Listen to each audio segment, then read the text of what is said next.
18岁天子何以治天下？我叫苏晨，刚刚穿越乘着大前王朝刚满18岁的傀儡皇帝身上。大前国运300载，国力日垂，六国亦吞我为食，朝内丞相欺我年幼，杀机不断。陈干，你安敢欺凌幼主，图谋不轨！拿下！好消息是，我觉醒了万界皇帝系统，每隔7日便可随机抽取一位皇帝的灵魂秀柱，只要抽到明君，我就能直接翻盘。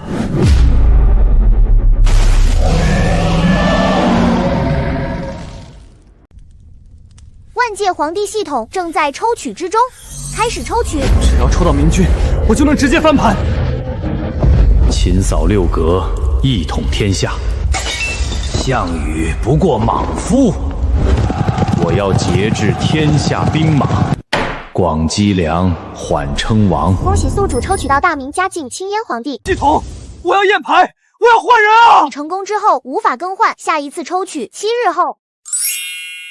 练得身形似鹤行，千株松下两寒经。我来问道，无虞说：“哎，这是哪儿？大前，朕还没死。嘉靖帝，原来如此，你这小子竟然也是帝王。这个时候弄出个嘉靖干嘛？能帮我干嘛？教我怎么修仙吃丹药吗？等等，嘉靖皇帝除了修仙吃丹药，这党争也是一把好手啊！朱兄，祸事了。小儿科。本相早已说过，18岁天子何以治天下？如今群臣后驾，可天子竟然连面都不敢露。丞相说得对，天子之位当有能者居之。陈干，昔年先帝三顾茅庐请你出山，多年来对你施恩无数，如今先帝刚刚并天，你怎可如此斥责新君？就是因为先帝待我不薄，我陈干才要担起大任。我大前社稷在上，又岂能因为私人恩情徇私？来人，将这前渊带走，打入死牢。陈干，你欺君罔上，必遭天诛！陛下驾到！朕听闻丞相曾言，18岁天子何以治天下？今日丞相不问朕的意思，便要治朝臣之罪。朕倒是想问问丞相，今日这龙椅，朕到底还能不能做？读书人最在乎的往往就是脸面，尤其是在你父皇如今刚刚并天的时候。这陈干就算在京城之中再怎么得势，也不可能真的对你下手。以退为进才是颇具关键。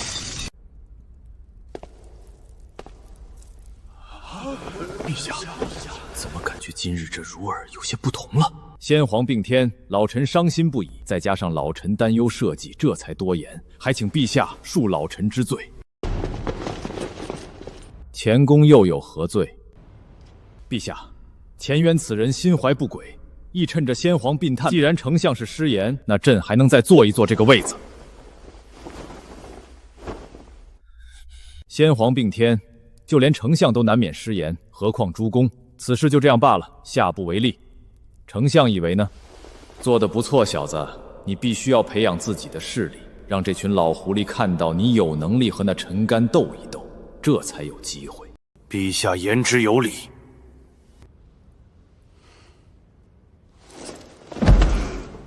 臣叩谢陛下天恩。群臣有事启奏，无事退朝。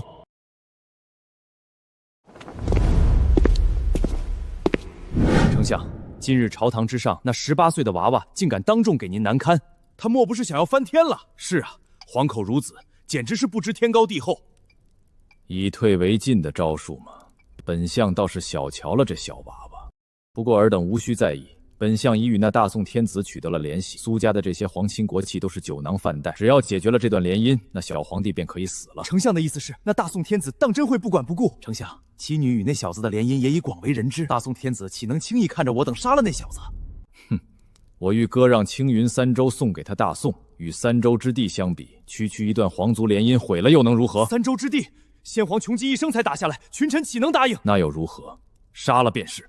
丞相英明，丞相英明！陛下救命之恩，臣无以为报。从今往后，臣愿为陛下效去死命，万死不辞。陛下，此人乃是臣的至交好友，听闻陛下圣明，他也愿为陛下效劳。臣华海参见陛下。果然啊，还是要彰显手段才能得人心。如今禁军头领能来效劳，那便说明我在这皇宫之内至少安全问题不用担心了。小子，你是皇帝，只要展示出些许的威严，就可以吸引来无数人投靠，只需要给点甜枣便够了。这就是皇帝。不愧是你啊！两位爱卿平身。陛下，这些时日来，陈干的老邹一直都在按着威逼利诱，让老臣投靠于他。就在刚刚，有人给臣送来了绝密消息，说陈干已经派人前往大宋，意图以青云三州为礼，让大宋天子解除公主与陛下的婚约。这陈干怎敢如此？先帝穷极一生马革裹尸才得来的青云三州，岂能让他白白送出？看来这老狗当真是等不及了。我与大宋公主的婚约，如今就是我最后一道保命纸。若是当真让他得手，那岂不是必死无疑？光靠禁军这点人，也不可能够啊！小子，别慌，此事不足为惧。两位爱卿，朕初登大宝，按理何该赏赐诸臣？陛下是想……二位爱卿，且看着明日的好戏吧。陛下驾到！臣等参见陛下。吾皇万岁万岁万万岁！老狗，我看你待会儿还稳不稳得住？众爱卿平身。谢万岁！朕初登大宝，按我朝祖制，理当赏赐群臣。户部侍郎赵元勤勉忠士，擢提为户部尚书；兵部原行李绩履职尽责，擢提为兵部侍郎；太常寺少卿王明擢提为太常寺卿。丞相，小皇帝难不成只想借着这个由头提拔新人，拉拢人心？小孩子手段罢了，以为靠着这点手段就能破局？天真！吏部侍郎康宁为国操劳，功不可没，擢提为吏部尚书。臣。最后，丞相陈干乃国之栋梁，辅政有功，擢提丞相陈干为上柱国。此乃明升暗降之策。这陈干老狗已位列人臣，上柱国乃是荣誉官职，手中并无太多的实权。只要他接受了提拔，那他便已经出现了一道口子，而且此事他根本无法推延。我为何要你提拔百官？就是要借此形成大事，一石二鸟。一为彰显皇帝权威，二嘛，就是要让这陈干不敢抗拒这股大事。只要他不答应，那他得罪的就是所有人，包括他的心腹。臣钱渊叩谢陛下天恩，陈华海叩谢陛下隆恩。丞相，大事不可挡，您快些接受吧。是啊，丞相，快接受吧。陛下，老臣寸功未立，实不敢当此重任，更不能接受陛下赏赐，还请陛下收回成命。丞相此言差矣，丞相乃是百官之首，群臣之表率。如今陛下天恩浩荡，要赏赐群臣，丞相若是不受，我等又如何敢接受陛下赏赐？莫非丞相是要连带着让我等也做那不受皇恩之臣吗？您就接受吧，丞相不接，我等皆不敢受赏啊！您就接受吧。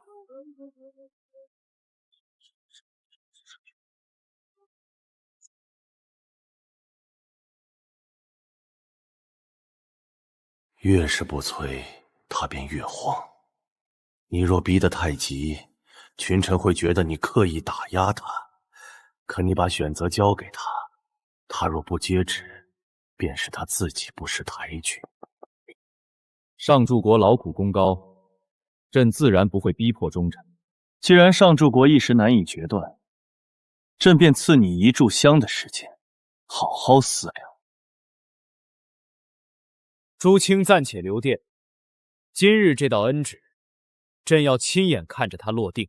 陛下圣明，上柱国乃百官表率，理应为我等做出决断。臣等愿留殿，恐候上柱国谢恩。臣等恭候上柱国谢恩。丞相，不能再拖了。今日这些人已经被皇帝的封赏收买，继续硬挺，只会让他们彻底倒向苏产。本相经营多年，竟被一个黄口小儿用几道封赏搅乱了阵脚。这群人今日敢逼本相，明日便敢背叛本相。上柱国府中急报。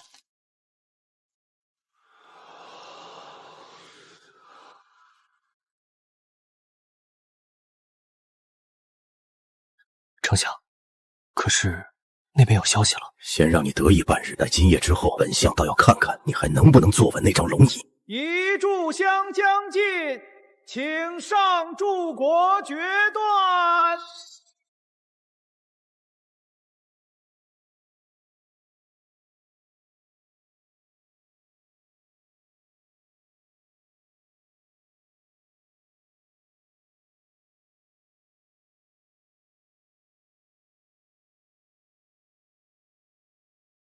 你手中的武器可远远比你想的要多得多，只要你稍微展示出些许的权力，便足以改变大局。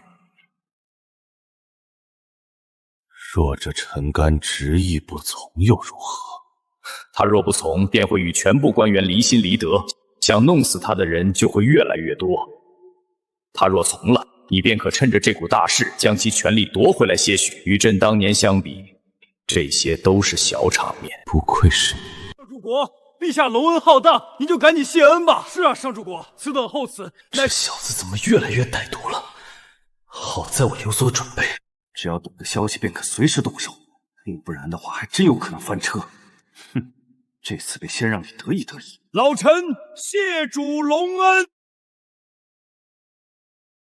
上柱国年事已高，朕不愿让上柱国劳累，传朕旨意，将吏部大权分出，即日起由钱渊等人接管。臣等领旨。老臣遵旨。吏部之权，竟真敢当着满朝文武的面从老夫手中夺走！小皇帝，你以为收拢几个墙头草便能与老夫抗衡？陛下圣明，老臣年事已高，确实该为朝中后辈让出些位置了。愿钱大人等人莫负陛下厚望，替陛下替大钱好好分担国事。上柱国放心，朕亲自挑中的人，自然会替朕办好该办之事。陛下英明。今日之事到此为止，诸卿各司其职。臣等遵旨。今日之辱，老夫记下了。等那边的消息一到，这皇宫里就该换一位真正听话的主人了。风雨欲来。陛下，今日赏赐的几个大臣们私下接透了口风，都有心为陛下效忠。哼，小子，不要掉以轻心，这些人显然还是在观望，而且今日之后，那陈干定会加快对你动手，你必须要做好准备。宫中可以用的人马有多少？800人。800人吗？还是太少了。若是贸然动手的话，但凡不能成功，我都恐怕会成为大钱的草帽了，直接死在街上。必须要谨慎，看好一切，绝不能放进来一个苍蝇。诺。希望能给我召唤出一个懂军事的皇帝。上辈子生活在和平年代，终究是没见过血。丞相今日怕是有些不喜我等的行为了。那又如何？我等卖命求的不就是个前程？慎言。拜见丞相。丞相，诸位大人，大夏皇帝已然答应了丞相的要求。好啊！天时地利人和已至，我等大事可成。恭贺丞相。那小狐狸今日之举，显然就是要将我放在火炉上烤。哼！尔等今日又为何如此心急？难不成诸位以为待事成之后，这些东西本相给不了吗？不过便也罢了。从即刻起，尔等要做好准备。康宁，着你调集城内禁军，埋伏于皇宫之内。后日早朝即可动手。末将领命。赵武，末将在。赵武，着你看管京城，事成之前，城中绝不可出半点乱子。末将遵命。孙林，着你看管后宫，届时先帝留下的那些人一个不留。属下明白。小狐狸，且看你如何挣扎。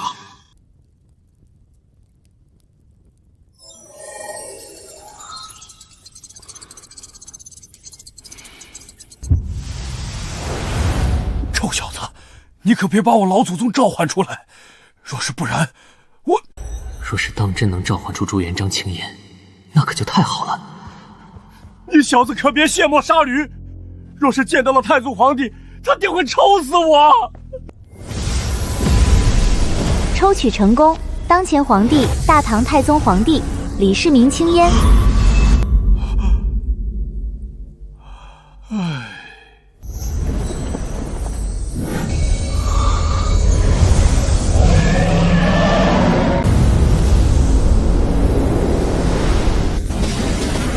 大唐太宗皇帝李世民青烟，竟然是李世民青烟，有他相助，这天下还有谁能挡我？谁能挡我大秦崛起？朕这是在哪儿？竟是唐太宗！你们二位竟也是天子？后世大明皇帝朱厚熜见过李兄。后世大明，原来如此。我大唐果然也会灭亡。既能召我前来，可是有了困境。太宗皇帝明鉴，如今逆贼陈干率重兵逼宫，朕手中可用之兵仅有800。我料这陈干定会直接动手，绝对不会再给这小子彰显帝王权威的机会了。只是这800人确实太少，无论如何都必须要拖一拖。800人又何以不能动手？死局在前，又何须拖？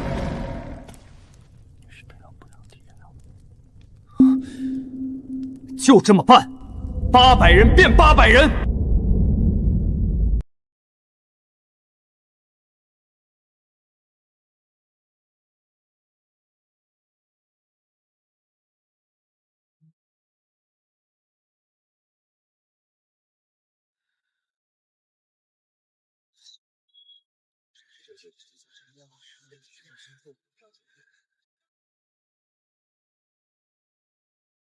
相爷，今日一过，这大钱可就要彻底变天了。放眼天下，唯有相爷这般惊天伟地之才，才配坐那95之尊的宝座。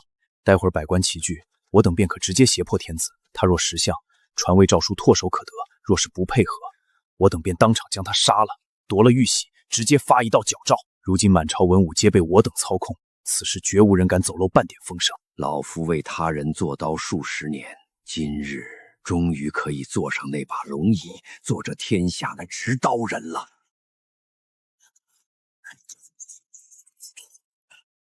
奉天子之令，诛杀叛贼陈干，其他人只要放下兵器不抵抗，便概不追究，统统无罪。怎么可能？皇帝怎么有这些人了？皇帝竟然会提前对我等动手，这小子是疯了吗？他哪里来的胆子？昏君！陈干，昔年先帝三顾茅庐请你出山，多年以来对你恩赏无数，荣宠至亲，却万万没想到，竟养出了你的背影。你为了一己私欲妄图造反，竟然愿意割让青云三州这等大钱命脉给外敌。你这等卖国求荣的老狗，也配染指大钱江山？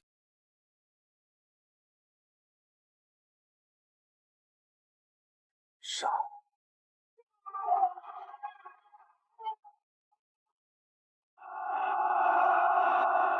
陈干已死，接下来便是拿着他的头颅与圣旨去收服三军了。雷霆手段，方显帝王本色。从今日起，你便是这大钱真正的皇帝。陛下万岁万岁万岁！陈干谋逆，死有余辜。今日起，朕要这大钱再无奸臣。华海听令。臣在。是令你领御林军接管九门防务。是令钱渊领人即刻查抄陈干及其党羽府邸，家产全数充盈国库，亲眷一律打入死牢。臣遵旨。汉臣陈干伏诛，犒赏全军，陛下万岁，大钱万胜！誓死效忠陛下，大钱万胜！两位前辈，如今陈干虽除，京城初定，但大钱早已千疮百孔，周边6国虎视眈眈，皆觊觎我大钱疆土，意图将我大钱分食。这困局犹如死局。帝王之道，在于制衡与立威，攘外必先安内。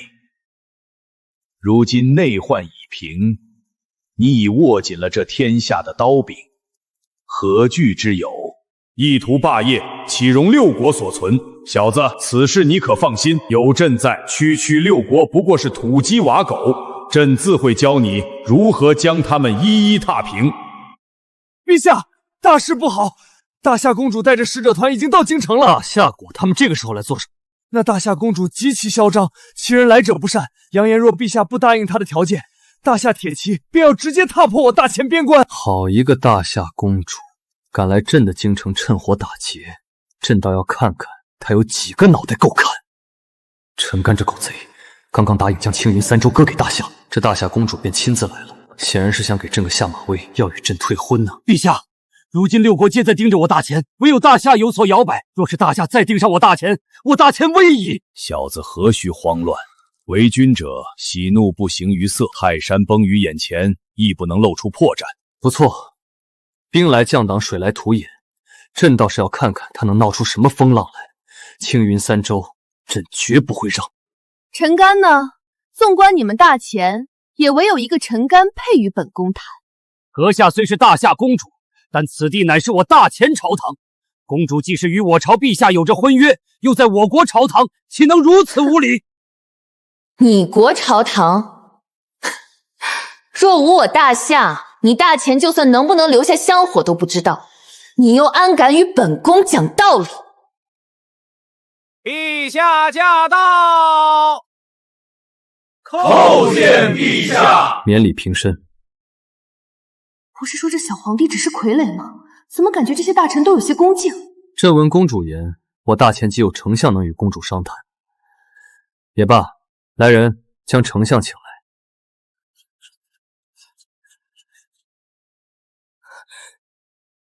怎么可能？这陈干不是信誓旦旦的说他已经完全掌控大钱朝堂了吗？怎么短短数日之间就变成了这样？这大钱究竟发生了什么？这小子难不成是有着什么惊世之能，竟然斗垮了陈干？不可能！陛下当真是好威风，刚刚即位便除了贵国的肱骨之臣，不知陛下可知丞相与我大夏允诺了何种事？贵国丞相已许诺将青云三州送给我大夏，以保大钱平安。荒唐！先帝奋斗一生的青云三州，岂能说割就割？陈干真敢私自卖国求荣，私有尔等这是要违约！别忘了，若无我大夏庇护的话，其他五国大军顷刻之间便会杀向大钱，届时大钱必将生灵涂炭。公主可还记着与朕的婚约？说来，公主也是朕的妻子。圣人言，妇当随夫。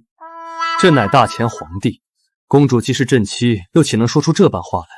就不怕旁人取笑？小子，做得不错，你且记住，无论任何时候，你都需要知道自己的优势是什么，只有这样，才能化腐朽为神奇。哼！不要以为朕不知道你们和丞相背着朕干的那些见不得人的勾当。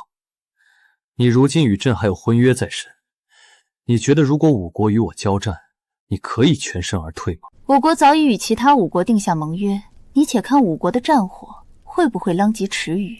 这破嫔是有备而来啊！要想不割让青云三州，就必须开战了。眼下局势若开战，同螳臂当车无异。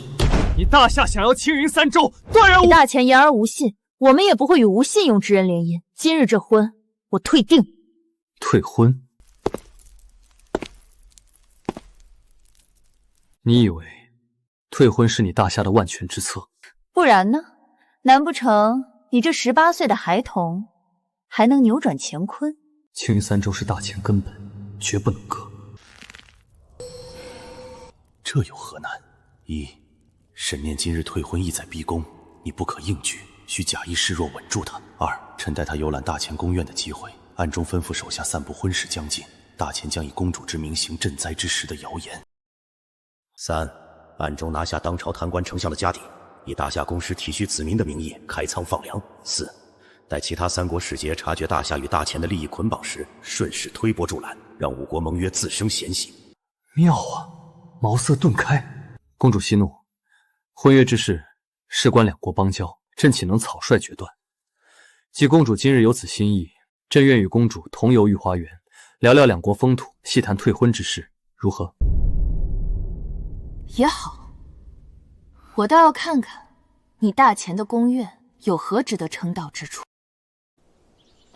去，按方才朕所言散布消息，就说我大前与大夏婚约将近，沈念公主仁心，将以陪嫁之资开仓赈灾，惠及大前百姓。切记，要让消息传得越快越好，尤其要让赵、魏、燕三国的使臣听到风声。遵旨。这孩童怕是又在打什么歪主意。怎么，18岁帝王还有闲心在御花园里安排琐事？公主既已退婚，便不再是我大前的姻亲，朝堂之事不劳烦公主费心。倒是公主今日看遍了大前宫苑，觉得我大前的景色人文如何？不过尔尔，比起大夏的紫宸宫，差得远了。怕也是这般粗鄙不堪吧？殿下，殿下，不好了！赵、魏、燕三国使臣突然派人来传讯，说要与我国解除盟约。是你搞的鬼！公主何出此言？朕不过是陪公主游园，何来功夫干预三国盟约？许是三国与我大前本就有嫌忌，自行解除盟约，与朕何干？这苏晨方才的示弱，根本是引我入局。时机到了。殿下，好消息！丞相的府邸已被查抄，搜出赃银300万两，粮食10万担，珠宝无数。臣等已按殿下吩咐，将一半赃银赃粮运往南部灾区。发放的名义便是沈念公主体恤大前子民，特以嫁妆资助赈灾。你竟然把赃款安在我头上！丞相贪赃枉法，祸国殃民，朕早有察觉。今日之事不过是顺水推舟。他勾结他国，意图害我大前，朕若不除他，何以安民心？你看，如今三国解除盟约，大夏若再执意与我大前为敌，便是与天下百姓为敌。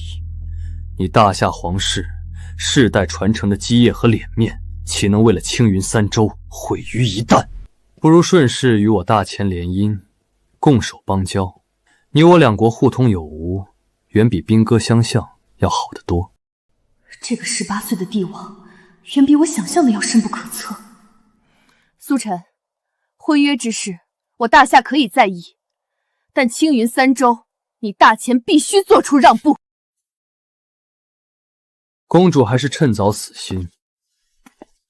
青云三州，朕绝不会割让。如今你我已是一条船上的蚂蚱。若是五国开战，那便战。你倒是打得一手好算盘，希望你到时候不会求着我发兵支援你。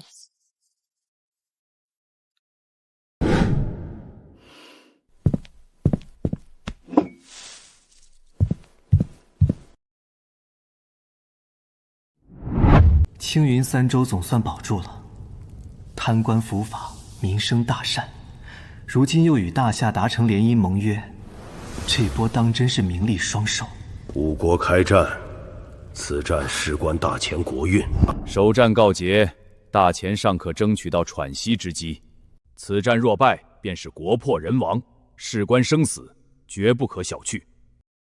朕明白，强敌环伺，必须增加底牌。系统，继续抽奖。咦，这是何处？我这龙袍怎么变轻了？你们怎么有如此之多的皇帝在此？朕乃大前苏晨，特召唤诸位帝王英魂前来辅佐。诸位都是历代明君，能得诸位相助，是我大前之幸。嗨，我倒是什么好地方，就这宫殿，比起我未央宫差远了。罢了罢了，既来之则安之，我就躺平一阵子，看看这后世的战争到底有何稀奇。也由着他吧。这位帝王虽看着随性，却有着实打实的军事才能，关键时刻必能派上用场。你还知道回来？和你说了多少次了，大前青云三州早已是囊中之物，非要上赶着丢人。哼，这下好了吧？偷鸡不成蚀把米。哎呦，父皇，这不是没料到陈干被砍头了吗？被暗算了一手。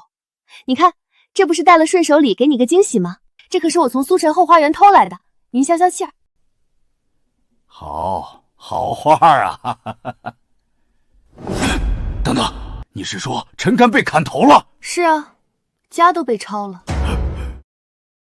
这18岁的小鬼还真有些手段，这步棋是朕输了。如此延绥就堪称人精，此子未来不知会是何等妖孽呀！你还真得和他学学。父皇，话留下，禁足30日。父皇，15日不能再少了。那边凉快，那边去。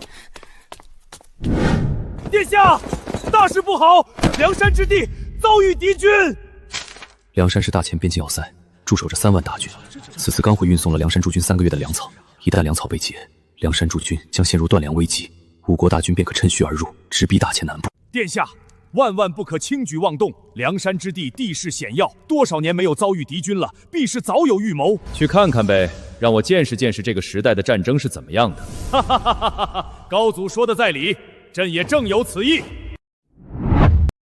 备车马，朕亲自去看看。殿下年仅18，且无涉猎，岂能亲赴战场？臣等恳请殿下坐镇宫中，派遣大将前往驰援。是啊，殿下，战场凶险，龙体岂能涉足？我等愿领兵出征，定能大败燕军。请殿下三思。梁山粮草被劫，背后必然是丞相余党的报复。这是燕国与内奸联手设下的局，若不破解，梁山必失。梁山是大前屏障，若梁山失守，燕国大军长驱直入，届时生灵涂炭，谁来负责？朕乃大前帝王，岂能坐视子民受难？天子守国门，君王死社稷。殿下，战场之上，刀剑无眼。殿下若有闪失，我大前危矣。老臣叩请殿下收回成命。朕意已决。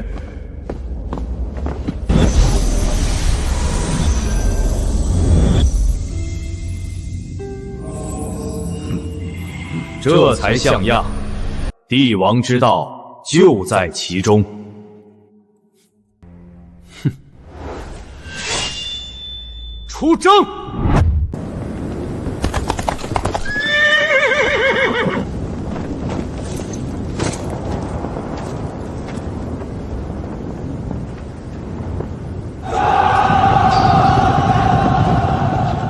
此地地势以山地为主，多峡谷隘口，适合设伏，也适合伏击。没错，联军围堵设伏，断我粮草，逼我梁山驻军投降，从而使我方士气低落。再拖一段时间，即可不战而胜。此地地形确实棘手，如若想要打个措手不及，只能从更远的山丘绕到山顶伏击。武器铠甲如此重，如若反绕，怕是时间都不够。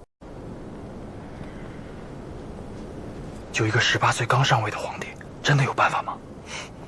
要我说，不如全权给华海将军负责得了。闭嘴！诸位先帝，梁山危局，还请赐教。殿下，梁山驻军派人拼死传讯，燕国、赵国、魏国3国联军山隘口集结，足足20万大军，将我3万守军团团围住。联军主帅放话，3日之内若不割让青云3州，便踏平梁山，直捣京师。20万。我大前全国可战之兵不过15万，其余如今分散在各地关隘。如今带来驰援梁山的，满打满算只有3万，这是以卵击石啊！是啊，殿下，五国联军来势汹汹，其中大夏有5万精锐，燕国更是以骑兵见长，我军寡不敌众，不如暂割青云3州，暂避锋芒，待国力强盛再图后继。割地。青云3州是我大前的粮仓，是南部百姓的根基。割了它，大前国力折损30%，百姓流离失所。朕这个帝王当得有何意义？既然对方来犯，那便战！殿下，不好了！3国联军已攻破梁山外围隘口，我军伤亡惨重。对方主帅在军中喊话给李虎将军，让您下令。说，下令什么？他们喊话，让您下令，让我军投降保命。哼，投降？李虎是朕亲封的大将，身经百战，岂会轻易言降？真以为朕无计可施了？这群人倒是打得好算盘，趁大前刚清完内奸，国力未复，便联合发难，意图趁火打劫。眼下梁山被20万联军追攻，我军只有3万，该如何破局？你可知当年我虎牢关之战，当年王世充、窦建德合兵30万，我也不过3500精骑，却硬生生破了他们的联军。生擒窦建德，逼降王世充。今日你虽只有3万兵力，却占了地利。五国联军看似势大，实则各怀鬼胎，正是破局的关键。虎牢关之战，核心就3点：分而治之，诱敌深入，以点破面。联军虽合兵一处，实则各有心思。大夏想借婚约拿捏你，燕国想夺梁山控制权，赵魏想瓜分边境城池。你要做的不是硬拼，而是挑动他们的嫌隙。虽说嘉靖清燕的离间确实精妙，但是火力尚且不足，再找一处要害，狠狠打下去，打穿他们的士气，联军自然不攻自破。梁山隘口地势险要，易守难攻，这是你的地利。五国联军20万，粮草消耗极大，他们必急于速战速决。你只需坚守隘口3日，拖得越久，他们内部的矛盾就越明显。待他们军心浮动时，再派一支精锐直取联军主帅营帐，擒贼先擒王。只要主帅乱了，联军便会自乱阵脚。可我军只有3万，如何能对抗20万？硬守隘口，也撑不了太久。所以要诱敌。你让李虎故意示弱，让联军以为我军不堪一击，诱他们分兵突进。分兵之后兵力分散，你便可集中兵力，逐个击破其中一路，撕开缺口。报！殿下，李将军派人来报，联军先锋部队开始攻击隘口，我军城墙被轰塌数段，已有将士伤亡。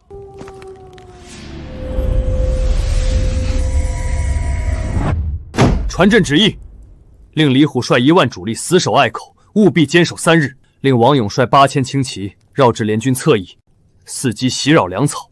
令密使潜入各营，散布我军有后援10万大军将至的消息。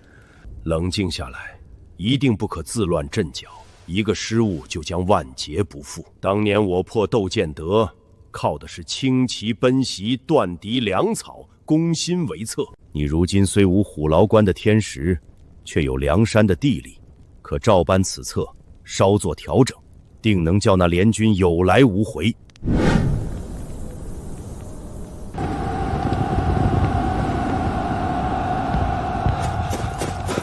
将军，联军又在集结兵力，看样子是要总攻了。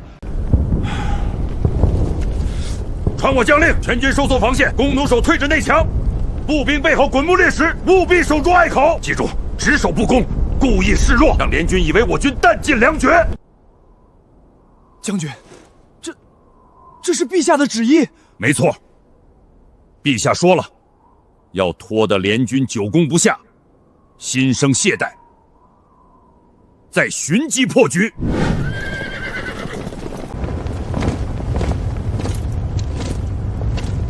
苏晨那孩童倒是沉得住气，攻了2日，竟还能守住。冲！破了隘口，金银财宝任你们抢！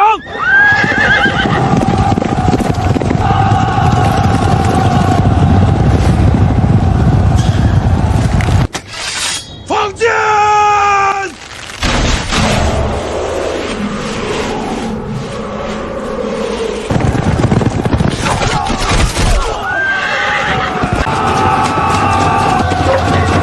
滚木立石！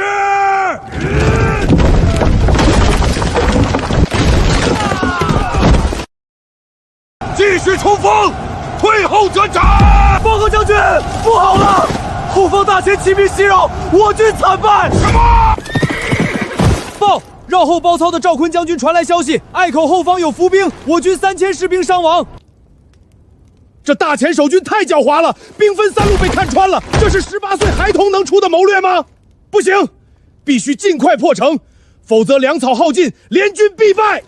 诸位，如今我军各有损失，再争执无益，不如调整战术，集中15万主力，全力强攻隘口，其余5万人驻守后方，防止再次被袭扰。就这么办。今日午后，集中15万大军，总攻隘口。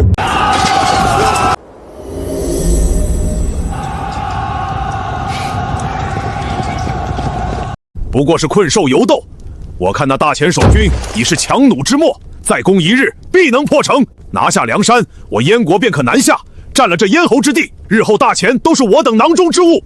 慕容将军莫急，三国合兵重在其心。苏晨那孩童虽小，却颇有心计，莫要中了他的诱敌之计。依我看，先为不攻，耗死他们，再徐徐图之。围而不攻，那要耗到何时？我燕国粮草只够支撑10日，再耗下去，军心必乱。诸位不必争执，隘口地势险要，硬攻伤亡太大，不如分兵3路，一路正面强攻，一路绕后包抄，一路截断他们的退路，必能一举拿下。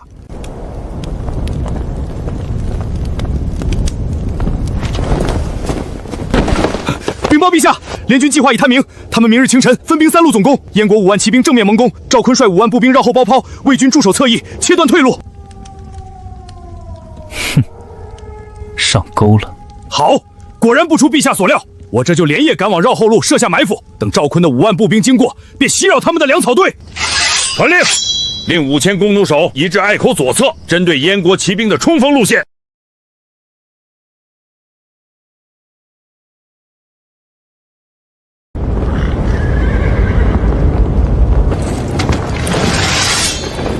杨国铁骑，随我冲杀！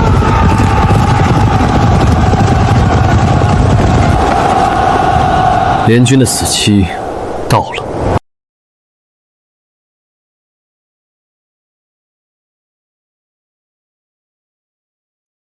看到那3条小路了吗？那是敌军的必经之路。你可派1万精锐分3路潜入小路，趁联军主力强攻隘口时突袭背后。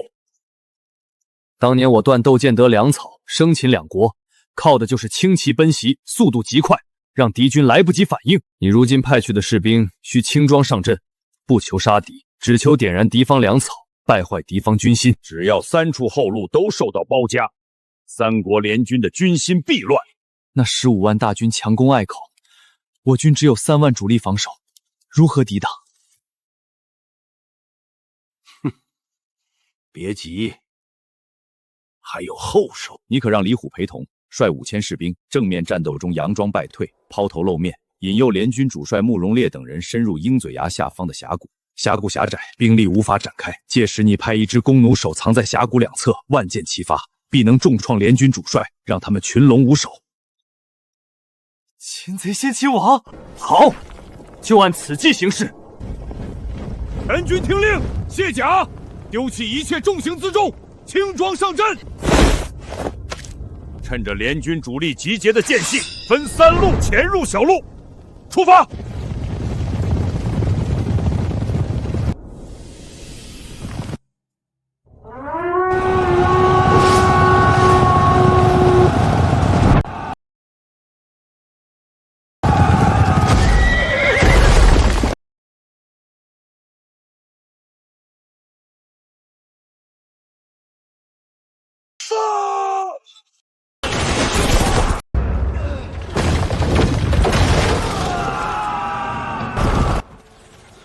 喊！都给我喊！赵国粮草被烧，燕国粮草被烧，魏国粮草被烧。赵国粮草被烧，燕国粮草被烧，魏国粮草被烧。别听他们胡说，继续攻城，破了鹰嘴崖，粮草自然到手。报将军，黑凤口粮草基地被烧，2万担粮草化为灰烬；停龙岭粮草基地被烧，8万担粮草化为灰烬。报将军，白虎涧粮草基地被烧，9万粮草化为灰烬。祖臣的孩童，又是他！我要杀了他！你们5个国家简直无耻之极！堂堂5国，竟妄图勾结夏国吞并我大钱，丢人现眼！我就一18岁孩童，有种的来我营帐中亲自取下我的首级！300齐心准备，给我冲击崖壁，撕碎他们！放！楚国和北元支援到了！什么？前国的小鬼，这下你们没辙了吧？就差一点，我就能打赢了。3国合击，我堪堪接下，可5国合击，终究是被联军一力破万法了。很好了，真的很好了，你才18岁呀，能以一己之力硬抗3国合击。如今更是撑到5国联军来攻，能做到这一步，千古难寻，很好啦！哈哈哈哈哈！不错，18岁能有此胆魄、此战力，已是逆天。你没有丢我们的脸，孩子。若是你今日身死，我们依附你的这缕青烟也会随之消散吧。后辈苏晨谢过皇恩，两位陛下以残魂之力助我，陪我死战至今，苏晨无以为报。皇上，大事不好！三国联军已然兵退一半，但北元和楚国突然再派10万大军前来援助联军，我军连日血战，如今仅剩2万人。干什么呢？一个个哭丧着脸，仗还没输呢。哎，真是服了你了，小屁孩就是小屁孩，这点场面就扛不住了。来，抬起头，本王教你。几个诸侯国心里头全是小算盘，这就是咱们的破局点。挑拨？不止挑拨，是逼反，放风声。如何放？让咱们的斥候故意在联军营地周边散布消息，就说大夏国主早已暗中与大钱勾结，要在联军背后捅刀子，让他们洗干净脖子等着。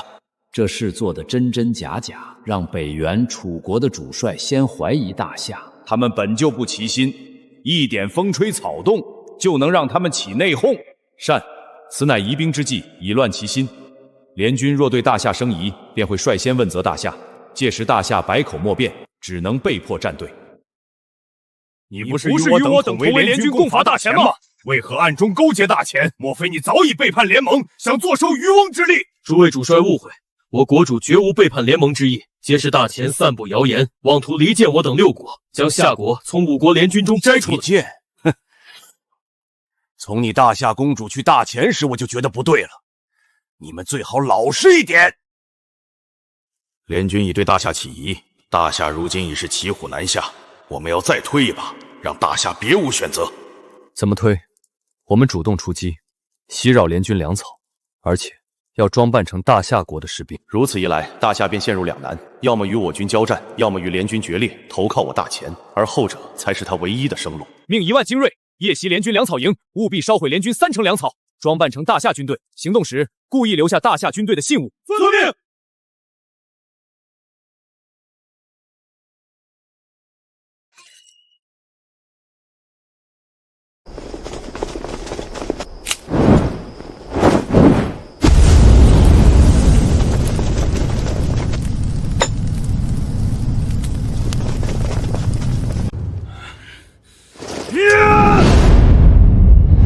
好你个大夏，果然反水了，竟敢烧我们的粮草，你安的什么心？太过分了！我与尔歃血为盟，你却暗中勾结大钱，毁我粮草。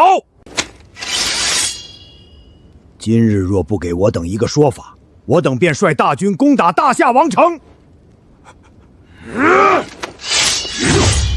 完了，此事已无法辩解。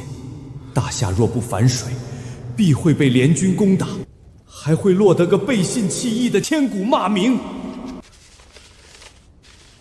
即刻率部前往大钱军营，与大钱结为盟军，共抗5国联军。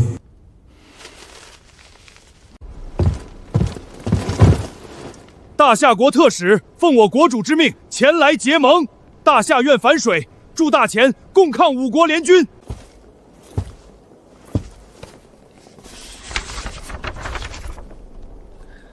我大钱与大夏结为兄弟之邦，日后共守疆土，共创盛世。大夏反水，我们赢定了！挑拨4国关系，逼得大夏反水，好计谋！该死的，夏国这个不要脸的，真的反了！还有前国那个小畜生，也太阴险了！活活浪费了我军这么多粮草，如今粮草都被烧毁，还怎么打？撤！苏晨，我们来日方长。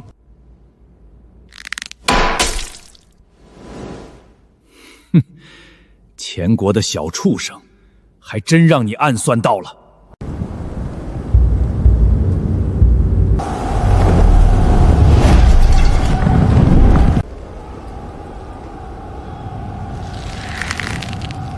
吴国联军，这一局该我们反击了。捷报！联军粮草尽毁，军心彻底溃散，吴国主帅再无战意，连夜拔营退兵，梁山困局彻底化解。陛下圣明，大前江山暂得太平。后世苏臣多谢陛下帮助，若非虎刀关战术，大前必遭灭顶之灾。陛下不必多礼，我本就是护你御室的青烟，分内之事。如今吴国退兵只是暂退，他们国力未损，日后必卷土重来。你需趁此时机夯实国力，整顿朝纲。诸位爱卿，此番梁山大捷，全赖三军将士用命，尔等各司其职。即日起，朝堂休养生息，全力恢复民生，不得有误。臣等遵旨。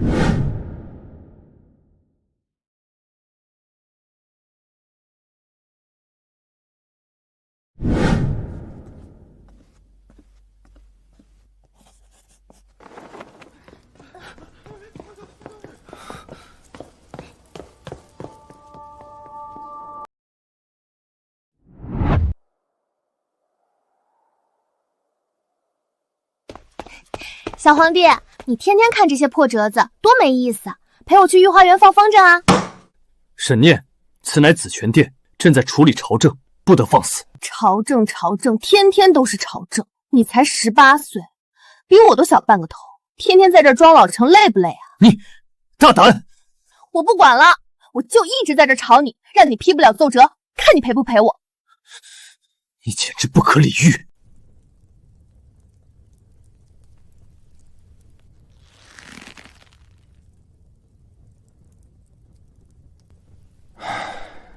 随你吧。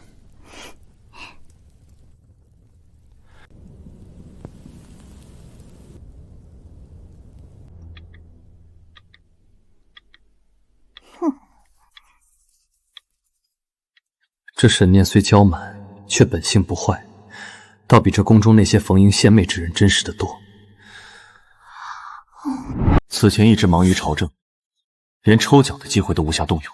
如今朝局暂且安稳，正好借此机会抽取新的青烟助力。系统签到，签到成功，获得系统抽奖次数乘1，帝王积分乘1000。系统开启抽奖，抽奖开启，恭喜宿主获得保底红色神将明太祖朱元璋青烟。晚辈苏臣见过洪武大帝。不必多礼，方才朕已感知此间局势。不愧是系统，都给我省去了解释的流程。如今如您所见，大前内有世家隐患，外有五国环伺，看似太平，实则危机四伏。如今五国虽暂时小退，却仍是虎视眈眈。大前国力孱弱，朝堂人才匮乏，世家把控仕途，百姓子弟无出头之道，朕不知该如何破局。世家把持官场，乃是王朝大计。欲固江山，必先揽人才；欲揽人才，必行科举，打破世家垄断，让天下寒门学子皆有入朝为官之路，方能充盈朝堂，巩固皇权。科举，朕也曾想过推行科举，可朝中世家阻力极大，不知该如何着手。科举之制需层层分明，设同事、乡试、会试、殿试，层层选拔，不论出身，不论门第，唯才是举。殿试由你亲自主持，选拔天下英才，尽收为己用。除科举之外，国力孱弱，粮草不足，该如何解决？高筑墙，广积粮，缓称王。好一个高筑墙，广积粮！晚辈受教了。诸位爱卿，今日朕有要事宣布。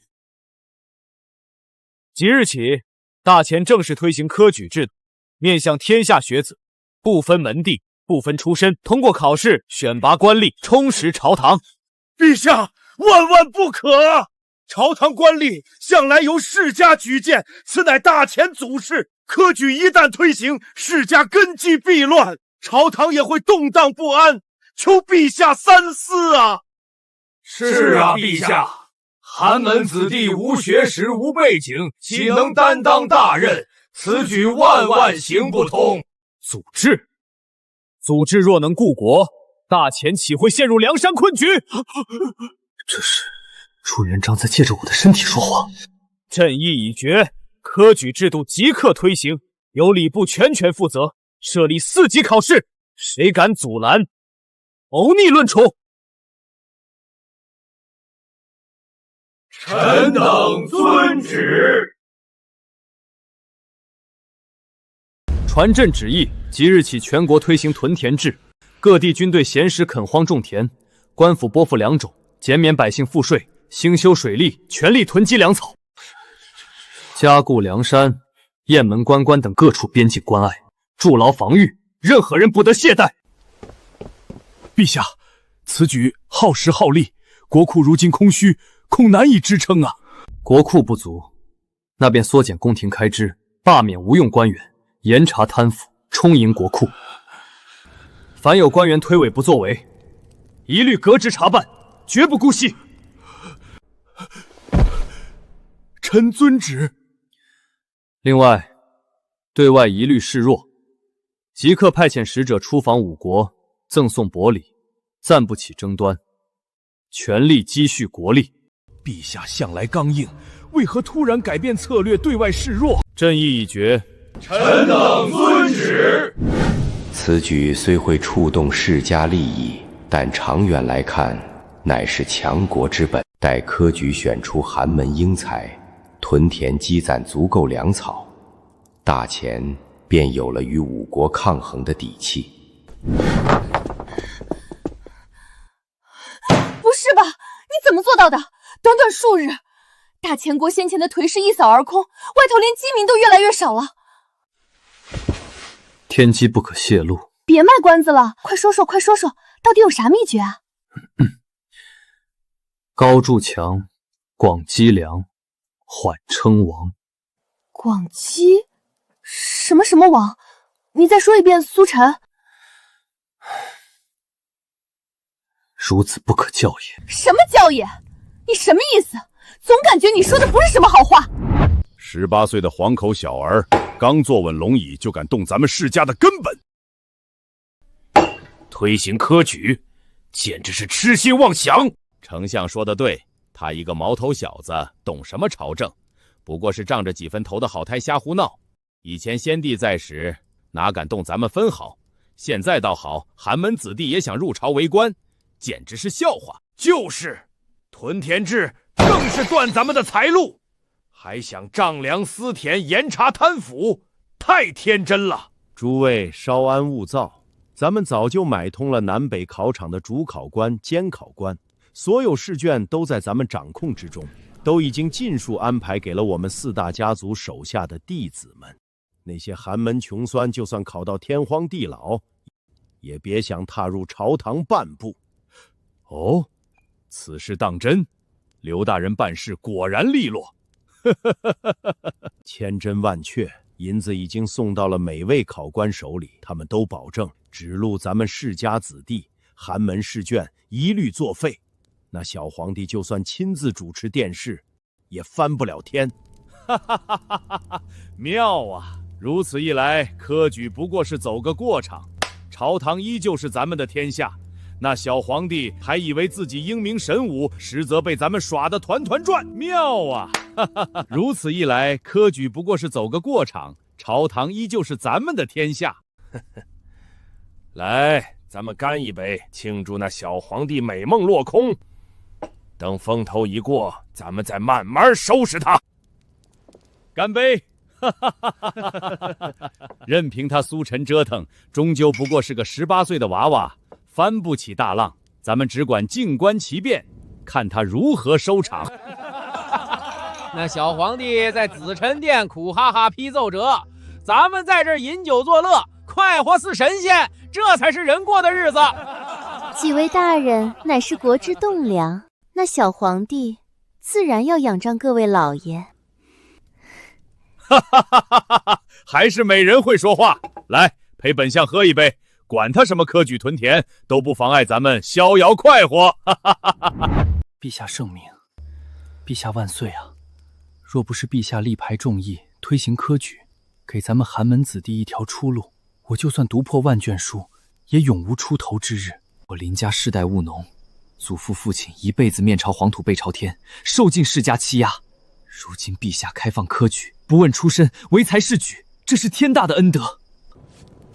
陛下不顾世家阻挠，一心为国，为百姓谋出路。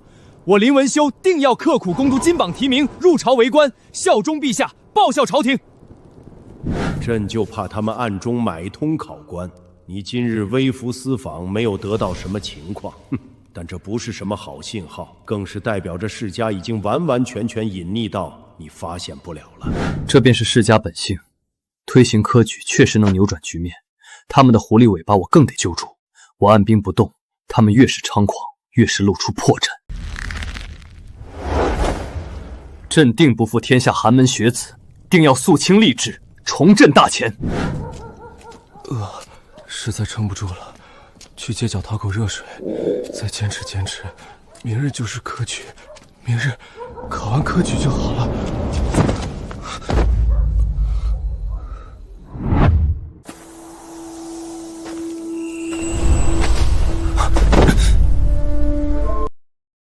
兄台，兄台，你醒醒！主子，此人刚从家中出来，怕是饿晕了，先送回去。不必多人，我扶他即可。你们在外守着，莫要惊扰百姓。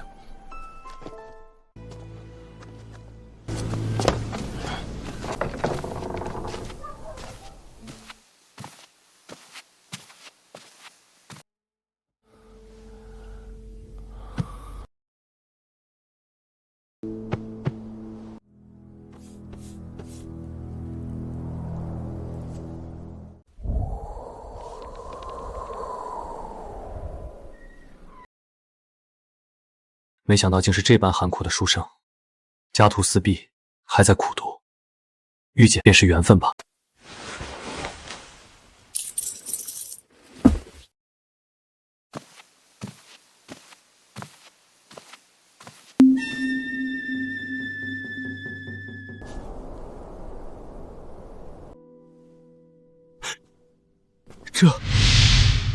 这自己风骨不凡也就罢了，这些证件注释竟如此通透超前。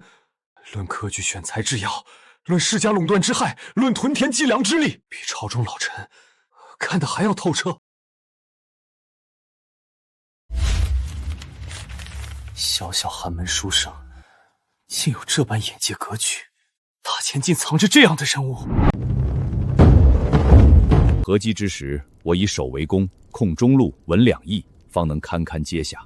五国联军一力破万法，胜在示众，败在心散。若打开一个破绽，必自乱阵脚。你们就是太规矩，打仗哪用那么多讲究？断粮、挖坑、诈降、挑拨，怎么赢怎么来。这就是先帝帝王的战斗策略吗？太带派了，这简直是魔王护驾，帝王带飞啊！系统也太给力了。报！我军巡防少旗抓住了一支敌军部队。他们不是在10里外军场正规操练吗？怎么会有部队摸到这里？是哪国的？楚国、北元？是蛮族的。什么？林兄处不必推辞，你一心向学，志在报国，不可因饥寒耽误前程。这银两不是施舍，是助有志之士安心备考。恩公高义，在下惭愧。他日若能得志，定当报答恩公今日相助之恩，更要誓死效忠陛下，尽忠职守，不负恩公，不负朝廷。有林兄这样的志士，是大前之幸。你安心休养，我还有事，便先告辞了。恩公慢走，在下敢问恩公高姓大名，日后也好报答。姓名不必挂齿，你我有缘自会相见。只愿你明日金榜题名，得偿所愿，便是最好的报答。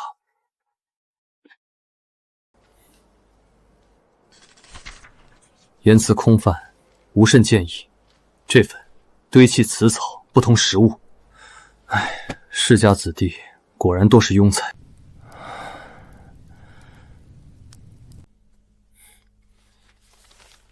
国之根本，在民不在族；政之兴衰，在才不在门。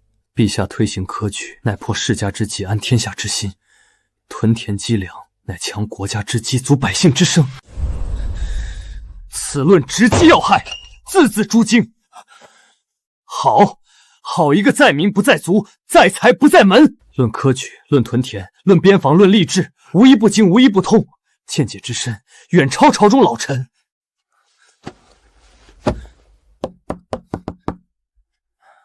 此卷何人所作？回陛下，是寒门学子林文修。林文修，果然是他。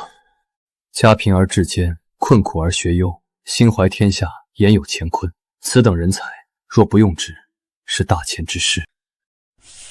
此人当真是可用之才，栋梁之才。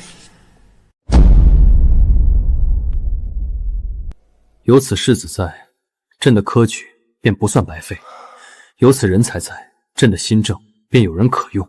世家想一手遮天，哼，朕偏要给天下寒门留一道光。终于要接榜了，成败在此一举啊！不知道我能不能中。若是落榜，10年寒窗便全白费了。唉，咱们寒门出身，谈何容易？听说考官都被世家拿捏了，咱们不过是陪跑。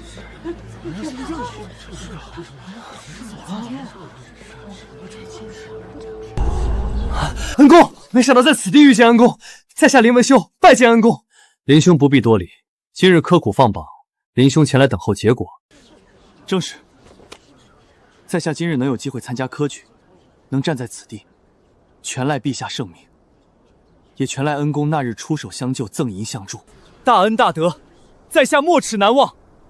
若此番金榜题名，定当誓死效忠朝廷，报答恩公。知恩图报，品性端正，文采斐然，见识超绝。这个状元之名，实至名归。我观你才学远超众人。恩公过虑，在下不敢当，只是尽平生所学，不负陛下，不负所学而已。状元之名，不敢奢望。那就预祝林公子高中状元。见恩人吉言，若能如愿，在下定当不忘初心。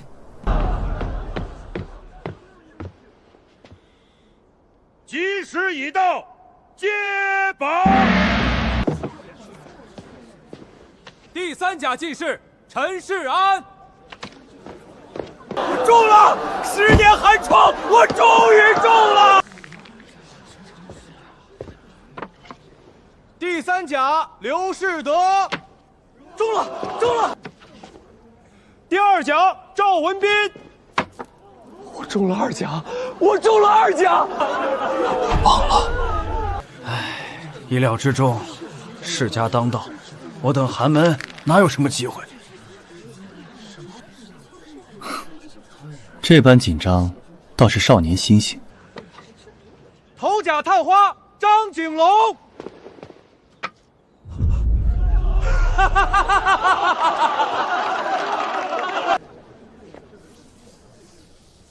头甲榜眼李茂才。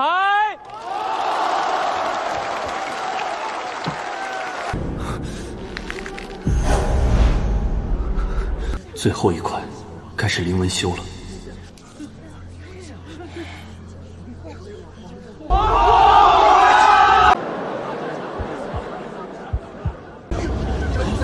王怀安，那不是太尉家的2公子吗？又是世家子弟，状元又是世家的，寒门学子一个都没有，全被压下去了。这天底下还有公理吗？果然，还是这样吗？陛下开科举，可天不遂人愿，终究还是斗不过世家呀。10年苦读，满腹文章，满心报国志，到头来不过一场空。对不起陛下的开科之恩，对不起恩公的孝助之情。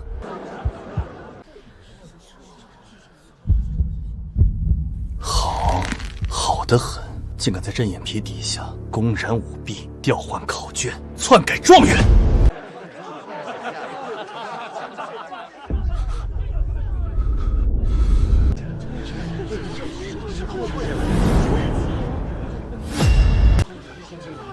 世家，你们真是胆大包天，真以为朕18岁好欺负不成？真以为科举可以任由你们玩弄于股掌之中？林文修才高八斗，忠心耿耿，为国为民，你们不用。一群庸碌无能、只知谋私的世家子弟，却高居榜首。朕钦点的状元，你们说换就换；朕定下的科举，你们说毁就毁。这笔账，朕跟你们好好算。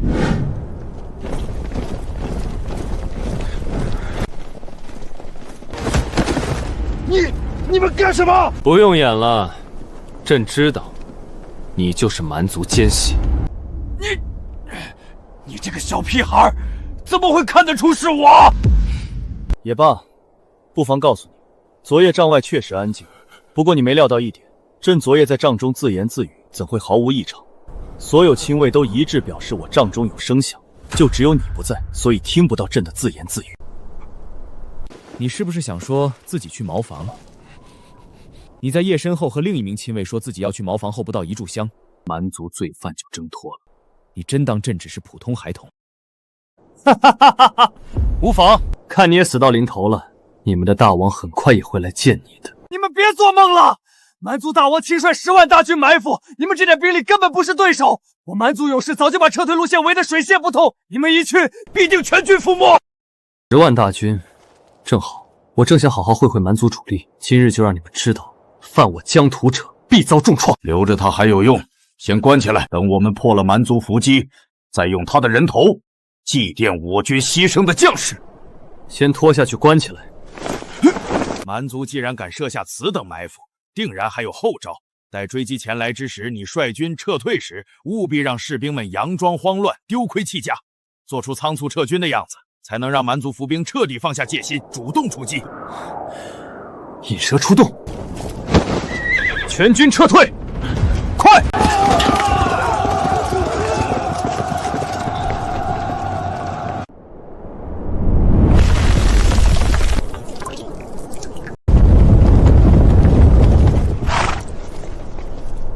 好戏开场了。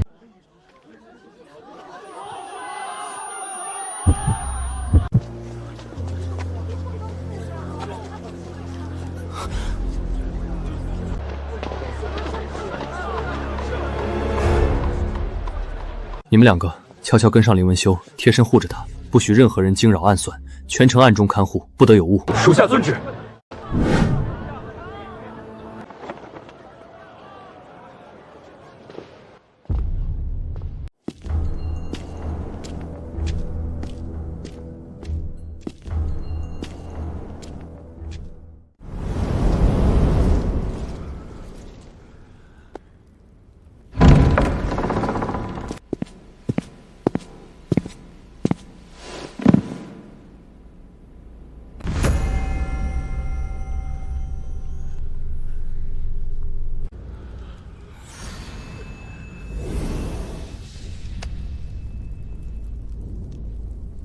都抬起头来。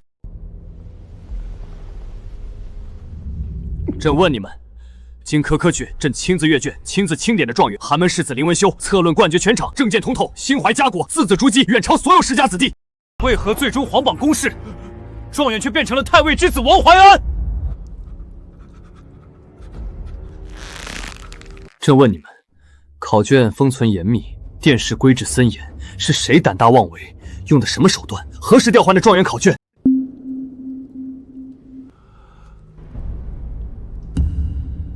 从实招来！怎么，没人说话，全都哑巴了？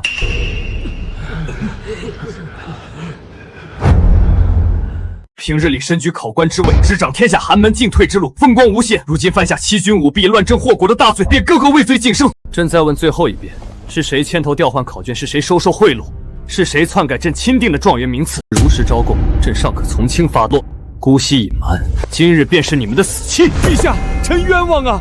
臣谨遵科考规章，秉公阅卷，从未敢徇私舞弊。榜单名次皆是依规核定，臣不知其中变故，实在不知情啊，陛下。不知情？你执掌南考场阅卷要务，全程经手考卷封存核定名次，你敢说不知情？林文修考卷笔墨清晰，策论超群，朕亲自批阅，御笔圈点，金印为证，转瞬便被调换。你身为核心考官，一句不知情，便可搪塞朕，便可搪塞天下万千寒门学子。陛下明察，臣只是谢办阅卷，无权更改名次、调换考卷。此事绝非臣所为，臣绝不敢欺瞒陛下。臣等冤枉，臣等未曾舞弊，臣等一概不知，恳请陛下明鉴。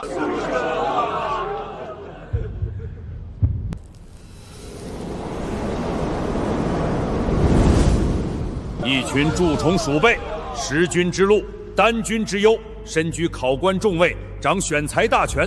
本应为国举贤，秉公执法，却贪恋世家钱财，勾结权贵，玩弄国法，践踏科举，埋没栋梁。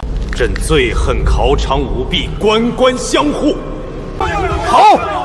好一个抱团欺君，好一个闭口不认！你们当真以为闭口不言，抱团抵赖，朕便查不出真相？当真以为世家权势可以护住你们所有人？当真以为朕年少可欺，任由尔等玩弄朝政，践踏国法，愚弄天下是吗？无人认罪是吧？很好，既然你们个个嘴硬，人人抵赖，那朕便顺着这条舞弊链条彻查到底。查银钱往来，查书信踪迹，查考官勾结，查世家授意。朕告诉你们，你们拒不认罪，便是罪加一等。今日之事，所有涉案之人，无一可以幸免。诸位兄弟，今日大功告成，咱们几家联手砸下数万两白银，打通所有考官关节。这科举名次，终究还是咱们世家说了算。谁说科举改制唯才是举？不过是那小皇帝自欺欺人的把戏罢了。在绝对的权势银两面前，一文不值。说起这个，我倒是想起个笑话。今日阅卷之时，有个寒门穷酸写的策论，倒是像模像样。听说还被陛下亲自圈定为状元，名叫林文修。林文修，他就算满腹经纶又如何？寒窗苦读10年，抵不过咱们世家一句话，一定赢。没有家世靠山，哪怕才高8斗，终究只能沦为底层蝼蚁，翻不起半点风浪。陛下已然全部查实，荆轲所有违规重榜子弟，尽数是4大家族嫡系旁支。他们依靠重金行贿，调换考卷，窃取名次，顶替的正是寒门学子林文修的状元之位。方才他们还在雅监内肆意嘲讽林文修，甚至密谋要将林文修杀人灭口，掩盖罪证。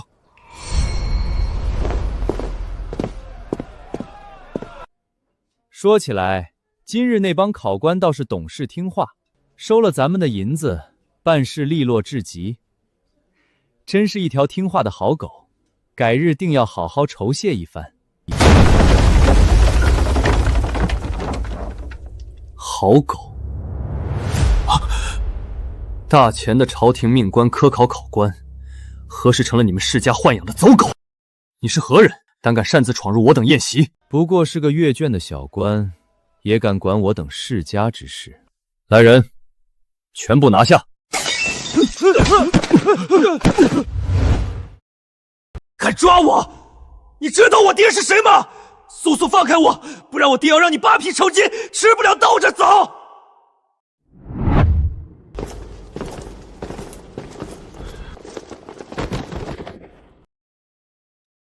完了，全完了！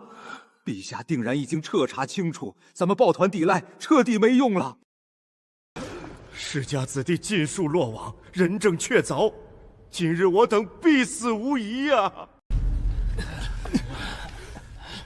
你们这群狗官废物，平日里收我家银两，收我家恩惠，如今我等被抓，竟无一人敢出声求情，真是一群贪生怕死之辈！我告诉你们，速速放我等离开！片刻之后，我各家父亲定然上门要人，到时候别说你们，就连这大殿之上的主事之人都要大祸临头！是哪个不长眼的东西，竟敢擅自扣押我家子弟？活得不耐烦了，速速放人，否则我等定要上奏弹劾，掀翻你的官位！立刻放开我儿，尚可留你一条活路。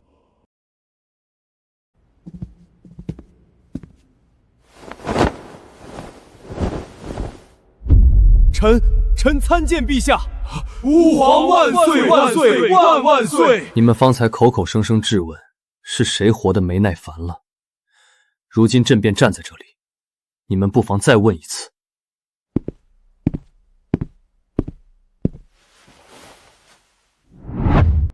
今日科举阅卷状元之位，本是寒门世子林文修凭真才实学所得，是朕亲自批阅、亲自圈点、亲自御笔钦定。考卷之上，朕的玉玺金印赫然在目，铁证如山。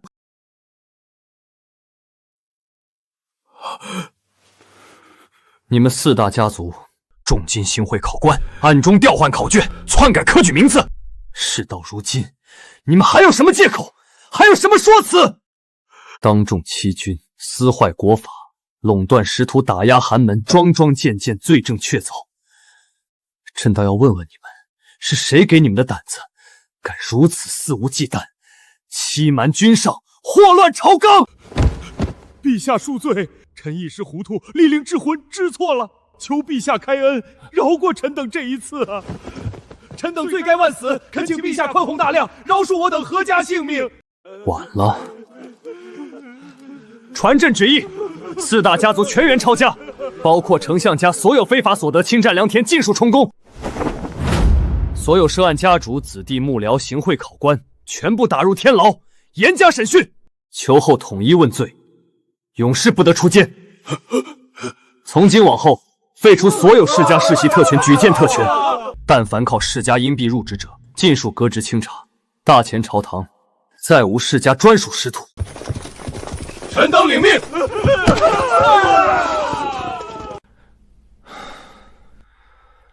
大前的毒瘤今日终于拔除，寒门学子，你们的青云之路，朕替你们开辟出来了。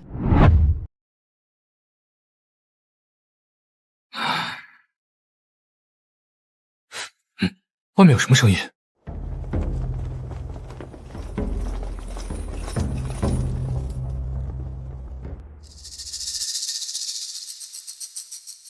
我已然落榜，名落三山，报国无门。这圣旨为何会登我这寒门之口？莫非是朝廷降下的责罚？草民林文修参见公公，不知圣旨降临所为何事？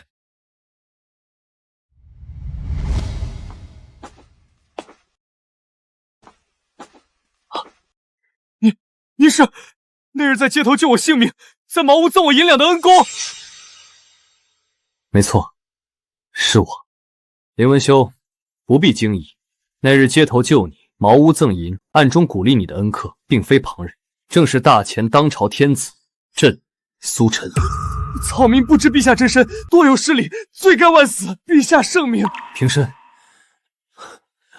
朕今日亲自前来，便是要告诉你全部真相。你的侧翼，你的政见，你的治国眼光，你的屯田立世之策，远超朝中诸多老臣，朕极为欣赏。你有报国之才，爱民之心，是大前难得的栋梁之才。你并未落榜，金科状元本就是你，是世家勾结考官，舞弊调卷。如今朕已彻查全城，所有涉案之人尽数伏法，4大家族尽数抄家入狱。林文修，朕向你保证，今后再不会有此类事情发生。心怀天下，言有乾坤，有才之人，无论出身，我大前必用之。朕今日在此立誓，从今往后，大前科举不问家地，不看家世，唯才是举，文考武道，人人平等，彻底废除世家一切特权，斩断权贵垄断仕途之路。天下寒门子弟皆可凭才入朝，凭志报国。朕必为天下寒门撑起一片青天，让所有苦读志士不负寒窗，不负初心，不负家国。臣等谢陛下隆恩，吾皇圣明，恩泽寒门，光耀千秋。科举制度顺利推行，天下学子纷纷响应，大前王朝一时文风鼎盛，空前繁荣。皇上，科举制度顺利推行，天下学子纷纷响应，无数寒门学子看到了出头之路，一心苦读。如今我大前文风鼎盛，空前繁荣啊！皇上，屯田制落地，粮草日渐充裕，国库逐渐充盈。如今国库已是开国以来最富有的一年呐！启禀皇上，边境关隘加固完成，防御固若金汤，外敌安敢进犯半步。万岁万万岁！嚯，这小皇帝还真有点手段。你不是嫌弃我大钱吗？怎么现在还赖在我这不走了？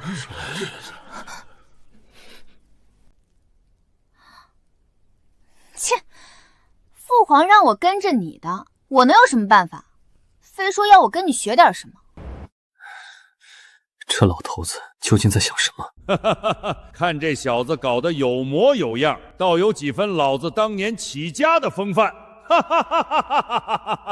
高祖此言差矣，这科举取士广纳寒门，分明是学了朕的张管之制。放屁！那团田制是谁教的？这分明是咱大明开国广积粮的手段。若无朕教他这制衡帝王心术，这朝堂能这般安稳？退朝！吾皇万岁万岁万万岁！领沈念出去逛逛。逛就逛，谁稀罕待在这儿？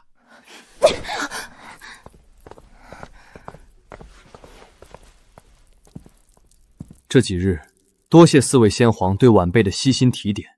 若无四位前辈，大前绝无今日之盛。陛下，不好啦！边境密探来报，燕国、赵国、魏国、楚国、北元5国再次暗中集结，在边境屯兵演练。且北方蛮族今日寅时突然放出兵马，大军在龙江山脉失去行踪，不知去哪儿了。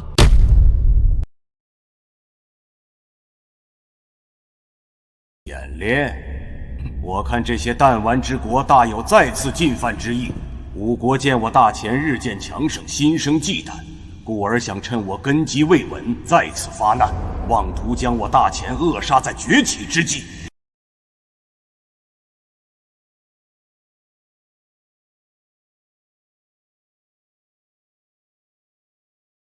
当下需立刻加固边防，严守关隘。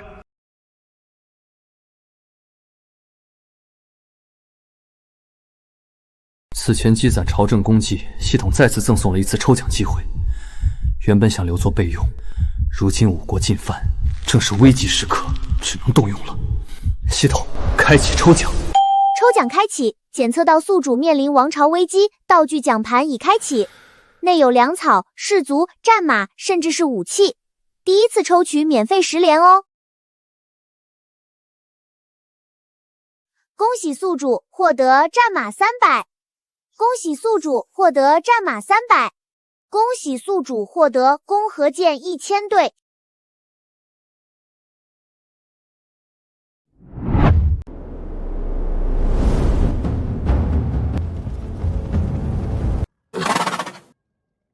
这些装备如何凭空而出的？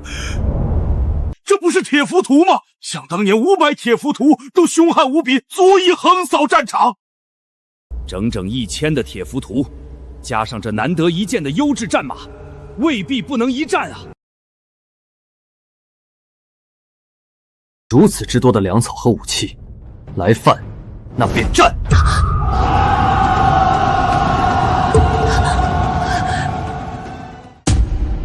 你说什么？念念，你真没有生病吗？我亲眼看到的，金光一闪，然后就出现了。苏晨这小犊子，18岁战退5国先锋军队，再诓我一手，确实有些蹊跷。难不成他真的会什么仙术？凭空出现重甲士兵，还有粮草装备，还有战马，是不是苏晨那小子给了你什么好处，让你来诓骗父皇？我骗你做什么呀，父皇？是真的。太蹊跷了，这世间真有神仙吗？若真是有什么仙术，加上年纪轻轻就有的谋略，断不可与之为敌啊！如今真是大前升腾之时，不如与其深交。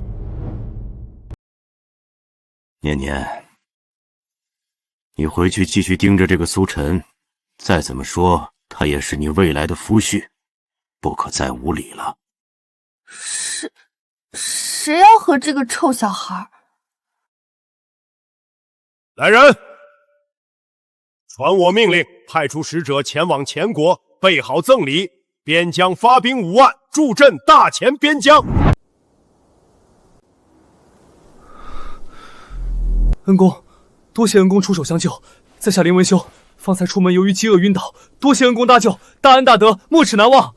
林兄不必多礼，举手之劳而已。看你刚醒，身子骨还虚弱，快回床上歇息吧。恩公救命之恩，在下铭记在心。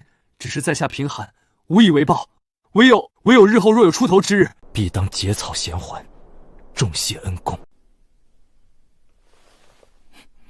林兄深夜依旧苦读，是为了即将开考的科举？正是。当今陛下圣明，力排众议开科举，给我等寒门子弟一条生路。在下寒窗10载，只求能金榜题名，入朝为官，效忠陛下，报效朝廷。哦，林兄对科举、对朝政也有自己独到的见解。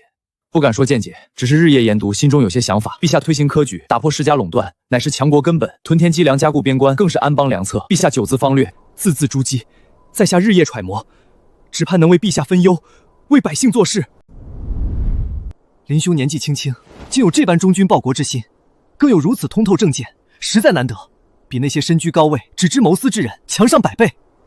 恩公过奖了，在下只是寒门书生，深知百姓疾苦，只想凭真才实学，为朝廷尽一份力，不负陛下开科之恩。我方才见你因饥饿晕倒，便在桌上留了一点银两，你暂且买些粮食衣物，安心北考，莫要苦了身子。恩公万万不可！在下已受恩公救命之恩，怎能再收恩公的银两？万万使不得，请恩公快快收回！快点，跟上！你等蛮族不在北地安分收己，竟敢私闯大前边疆，可治罪。你们为何而来？是不是5国联军收买你们？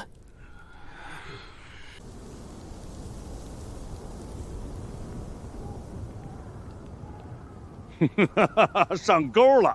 我故意放出的内线已经顺利进入前军大营，前国彻底落入圈套了。此辈眼神闪烁，必有图谋，需严加看守。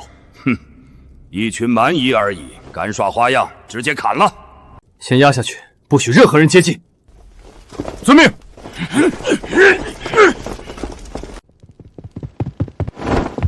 报！启禀皇上，夏国5万援军已到营外，整装待命。什么？5万？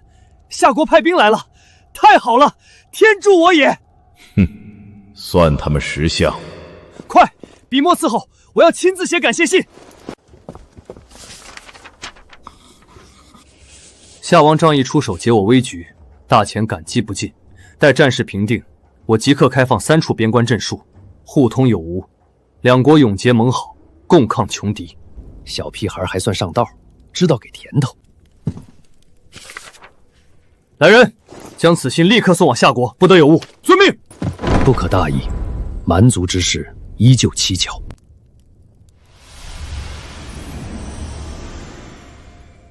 明日我打算让夏军协防左翼，稳固防线，再寻机破敌。怎么回事？外面为何如此混乱？不好，恐有大变！不好了，皇上，大事不好了！到底出了何事？快说！后营关押的蛮族部队全都不见了！什么？不见了！是诱饵，严密看守竟能消失，必是内应里应外合，混账！这群蛮夷竟敢使这种诈，军中的奸细怕是难找了。快，传令全军战备状态，封锁大营，绝不能让他们跑了。夏国的援军直接前往军营外围守备，小心蛮族总攻。遵命。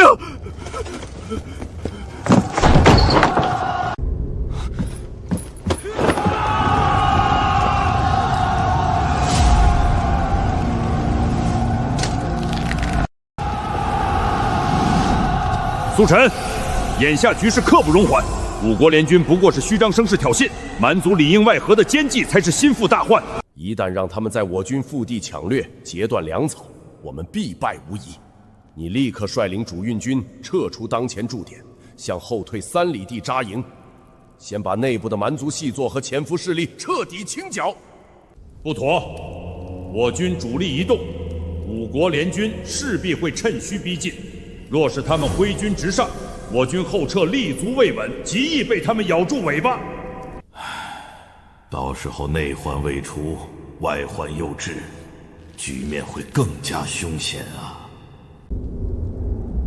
哼，所言极是，此策恐怕正中蛮族下怀。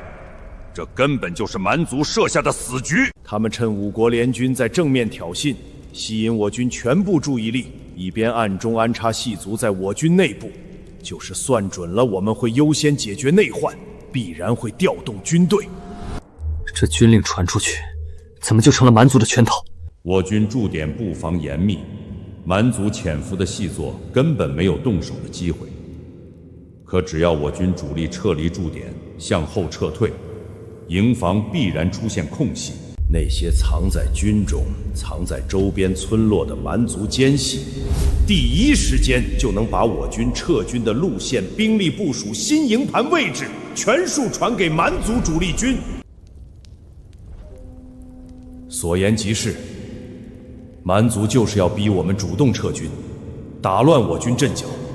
他们的主力军此刻定然就在我军撤退路线的周边埋伏，就等我们一动，里应外合，前后夹击，直接把我军主力吞掉。好狠毒的蛮族，竟然算到了这一步！不撤，内患随时爆发；撤了，又要落入埋伏，这是进退两难啊！军令必须执行，内患必须先除，但绝不能按照常理撤军。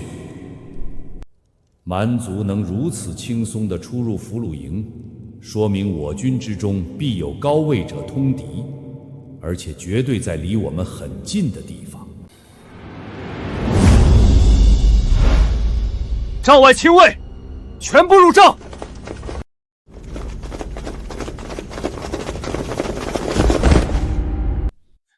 今夜有没有见任何人出我的主帅营帐？属下在帐外值守，隐约听到陛下帐中有声。属下也听闻帐内有微弱响动，未敢擅入。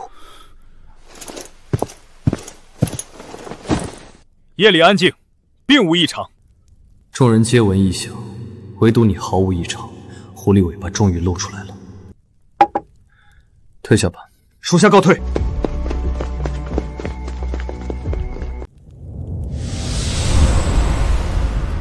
既然蛮想让我们撤军入圈套，那我们就将计就计。我率领主力军佯装撤出驻点，向后撤退3里，但暗中埋伏在撤退路线两侧，等蛮族主力军出来伏击，直接给他们迎头痛击。此计可行，不过还要再加一环。五国联军那边不能完全不管，选信得过的将士率领1万轻骑留在原驻点。待蛮族追击过来后，再竖起所有军旗，佯装我军主力还在，与五国联军对峙。好，双管齐下，既拖住五国联军，又破解蛮族伏击。现在我们要先找奸细玩一玩了。王怀安，那不是太尉家的2公子吗？又是世家子弟，状元又是世家的。寒门学子一个都没有，全被压下去了。这天底下还有公理吗？果然，还是这样吗？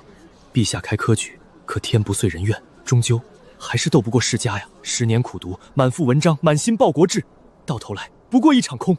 对不起陛下的开科之恩，对不起恩公的孝助之情。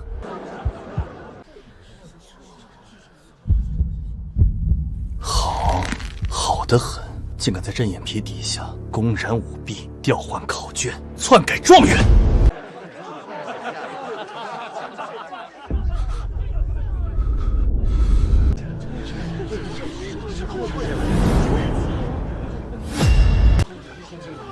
世家，你们真是胆大包天，真以为朕18岁好欺负不成？真以为科举可以任由你们玩弄于股掌之中？林文修才高八斗，忠心耿耿，为国为民，你们不用，一群庸弱无能、只知谋私的世家子弟，却高居榜首。朕钦点的状元，你们说换就换；朕定下的科举，你们说毁就毁。这笔账，朕跟你们好好算。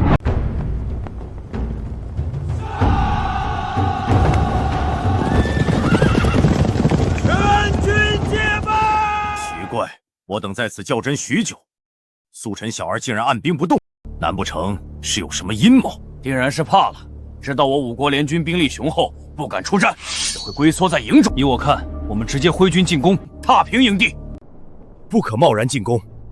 苏晨这小子向来诡计多端，说不定是设下了埋伏。我们若是贸然进军，必然中计。何况我们此行只是虚张声势，若是影响了计划，可就前功尽弃了。哈哈哈哈哈！果然如本王所料，苏晨慌了，丢盔卸甲，我蛮族大胜。什么大前皇帝，充其量就是一个小屁孩。传令下去，所有小的们做好准备，全速追击。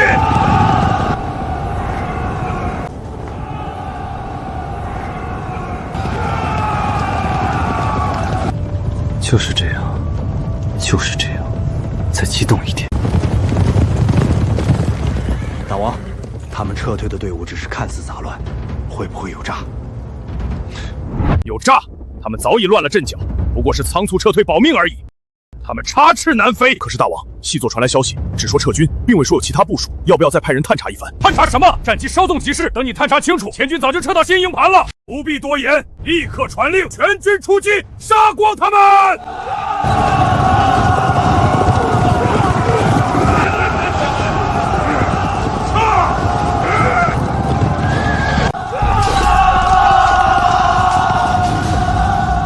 哈哈哈哈哈！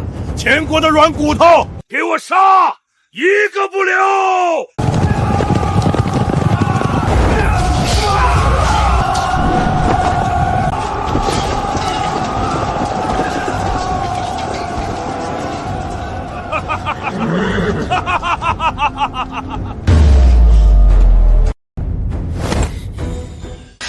将士们，敌寇入侵，犯我疆土，随我杀！丁，恭喜宿主，帝王值加10，帝王值加10，帝王值加10。这时，军中的士气和系统达成了共鸣，在不断的生成更多积分。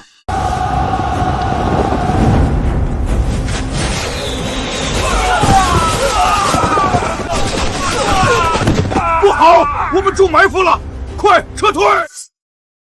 想走，晚了。哈哈哈哈哈！痛快！这番激情的场面，好久未见了。是啊，朕当年率铁骑30万，便是在此地一举荡平敌寇。不好了，大王！前军原本应该撤空的驻地里集了好多军旗呀，还有好多轻骑，我们被包抄了。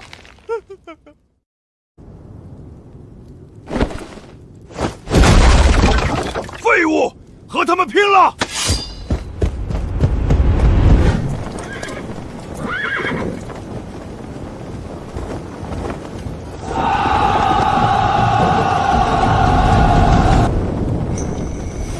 蛮族没了内应，如今遭受埋伏，被如此振奋的士气所包围，想必如今胆子都快吓破，已是瓮中之鳖。将士们，全力杀敌，一个都别放过！杀阵！快，派人去联系5国联军，让他们立刻出兵增援。再晚，我们就全军覆没了。是。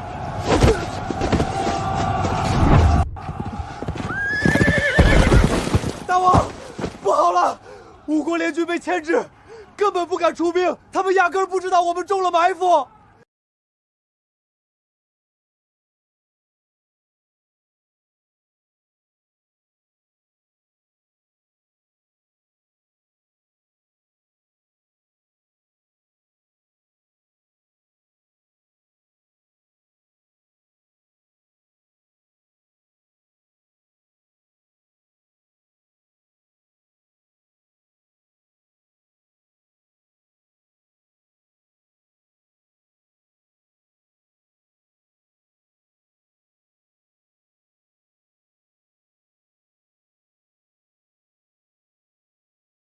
格杀勿论，投降者可留性命。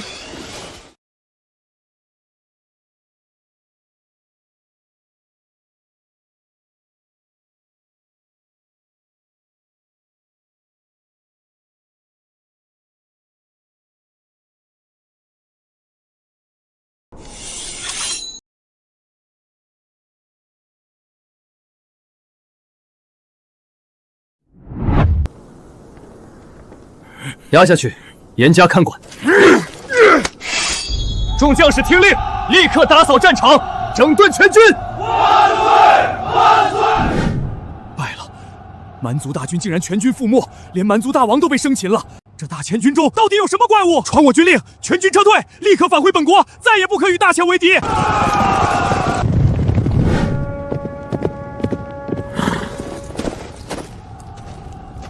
哈哈哈哈哈！好样的！大破蛮族伏兵，清剿全部内应，一战解决心腹大患，此战居功至伟。特别是最后那句话，真给咱大汉长脸。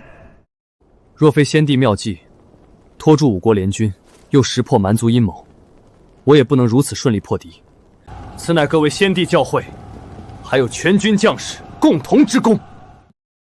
蛮族此次惨败，定然不会善罢甘休。新首领上位只是时间问题，5国联军也只是暂时退缩，我们依旧不能掉以轻心，需尽快加固布防，整顿军队，应对后续战事。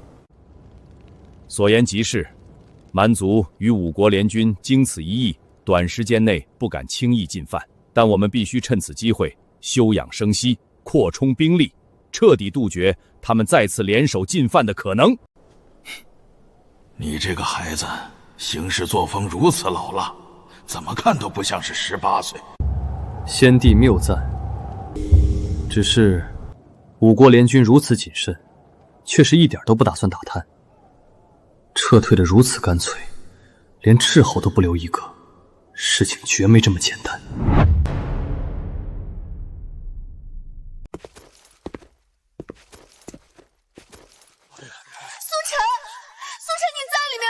求你救救我父皇，救救夏国！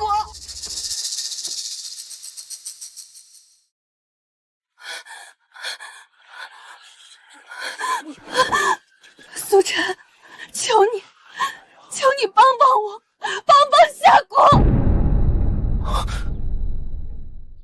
神念，你别急，慢慢说，到底出什么事了？夏国怎么了？来不及慢慢说了，大事不好了！5国联军突然偷袭我夏国边境，没有任何征兆，没有宣战，就是暗中突袭。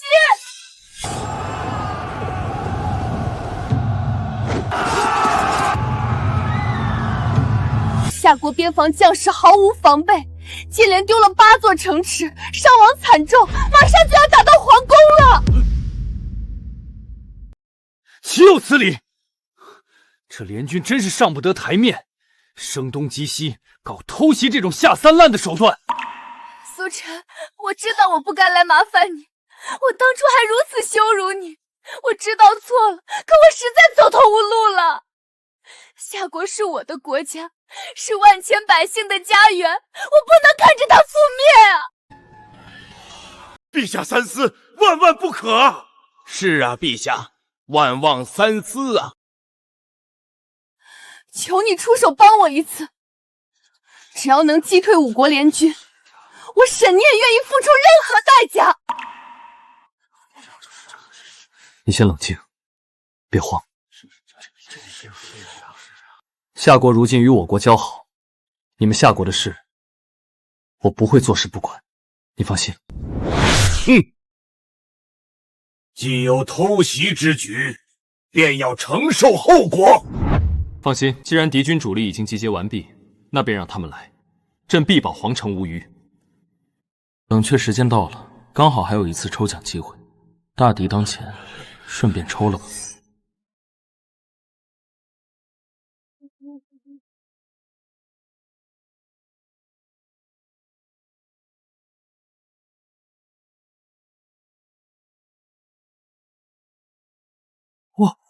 我这是抽到了始皇大宝底了。朕祝你平定天下，遇事独尊。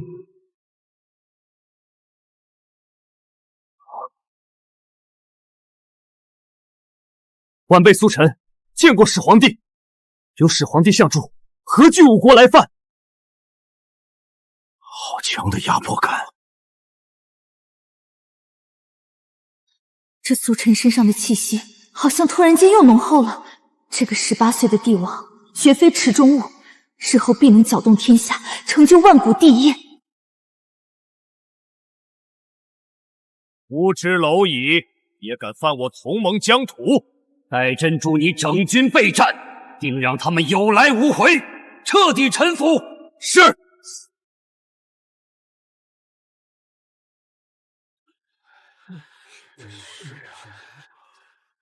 陛下，西县城池彻底失守，联军屠城3日，城内百姓无一幸免，粮草、军械、财物被劫掠一空。如今联军正朝着帝都方向挺进，不出10日，便可兵临城下呀！陛下，国库空虚，粮草不济，士兵连日征战，早已疲惫不甘，朝中可用之兵寥寥无几，这仗根本没法打了。依老臣之见，不如遣使向五国求和，割让城池，赔付金银，或许能换得一时喘息之机。丞相此言差矣，五国狼子野心，求和根本是与虎谋皮。他们要的不是金银，是我大夏整个江山。朕自幼历日守护祖宗基业，调兵筹粮遣使，用尽所有办法，却全无济于事。难道真要眼睁睁看着国土沦丧，百姓受难？朕到底该如何是好？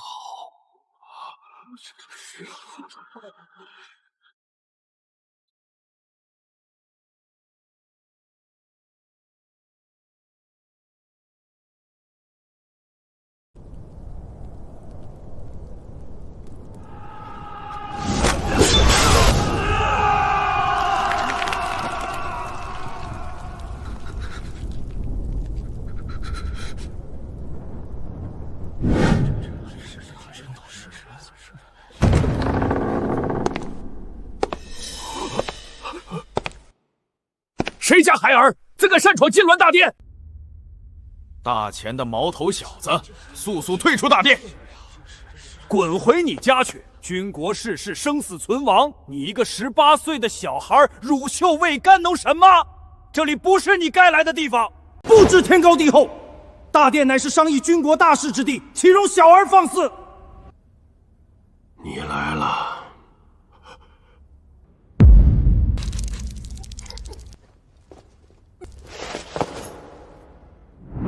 我年纪尚小，或许不懂你们口中朝堂权谋官场规矩，那我倒想问问，在座诸位，身为大夏肱骨之臣，食君之禄，担君之忧，如今五国联军压境，国土沦丧，百姓惨死，你们又能做出什么贡献？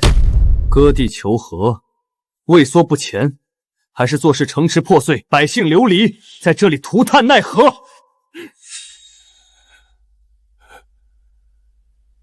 五国联军压境，铁骑借探大夏国土，屠我百姓，毁我城池，你们束手无策，只知苟且偷生。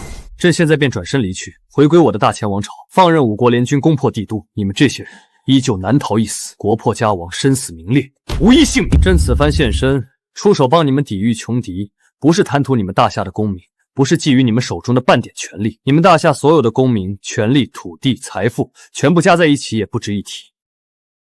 朕想要的东西，你们根本给不起，也不配给。朕之所以出手，只为这天下苍生，为了大夏千万百姓不再受战乱之苦，不再遭联军屠戮，不再妻离子散，家破人亡。面对豺狼虎豹，一味退让求和，只会让他们得寸进尺。唯有以铁炮手段碾碎来犯之敌，方能护得百姓安宁，方能守住这万里河山。不过18岁的年纪，竟有着横扫天下的气势，护佑天下苍生，这份从容与霸气，怎么会这么帅？苏晨，朕知道你想说什么，那些客套的、感激的话语都不必再说，一切都已经过去了。太好了，大前皇帝肯出手，大夏有救了！天不亡我大夏，天不亡我大夏呀！但朕不会白白出手帮你们大夏御敌。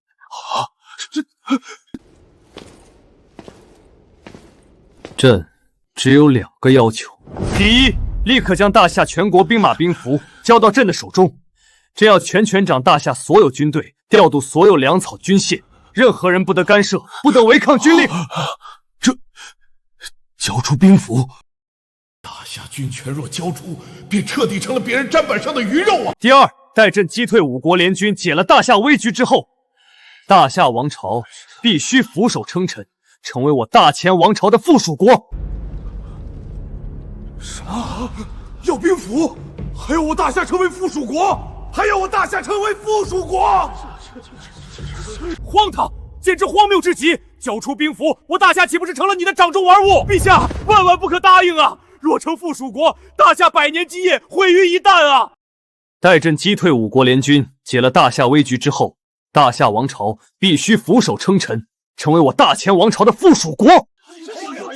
简直狂妄至极！一个皇口小儿竟敢提出如此荒唐的要求！执掌兵符便是执掌全国兵马，等于将大夏生死交于18岁孩童之手。一边是国之尊严、祖宗基业，一边是亡国之危、百姓惨死，这要求如此霸道过分，究竟该如何决策？荒唐！简直是荒唐至极！附属国，此乃奇耻大辱！我大夏传承数百年，乃堂堂一方大国，岂能向他人俯首称臣？如此丢尽脸面，让我等如何面对列祖列宗？陛下，万万不可答应啊！老臣宁死不屈，宁愿与五国联军死战到底，血溅朝堂，也绝不接受大夏沦为附属国。士可杀，不可辱！陛下，此子狂妄无礼，野心勃勃，提出这等苛刻要求，根本就是趁火打劫。请陛下拒绝此人，护我大夏尊严。儒家之人向来如此，迂腐不堪，弯弯绕绕只顾虚名，却不顾百姓死活，实在麻烦。既然他们如此固执，不愿妥协，朕也不必与他们多费口舌，无需理会这些人的抗议。兵符到手，朕直接领兵出城，御敌于国门之外，就从这大夏国土开始清算五国联军的恶行。始皇本就是铁血霸道的帝王，能击退敌军，护住百姓才是重中之重。至于这些朝臣虚伪的繁文缛节与抗议，根本不值一提。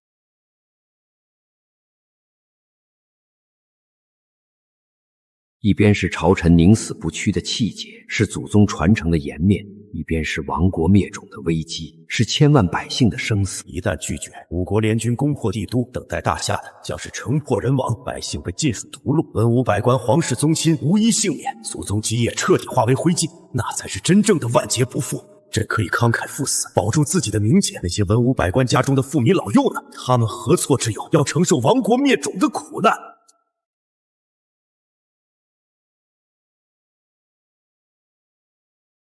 够了！朕身为大夏帝王，何尝不知答应此条件是何等屈辱？朕也可以选择慷慨赴死，与帝都共存亡，保住朕的名节，保住大夏的颜面。可是朕死了，大夏千千万万的百姓呢？朕死了，你们家中的父母、妻儿、妇女、老幼呢？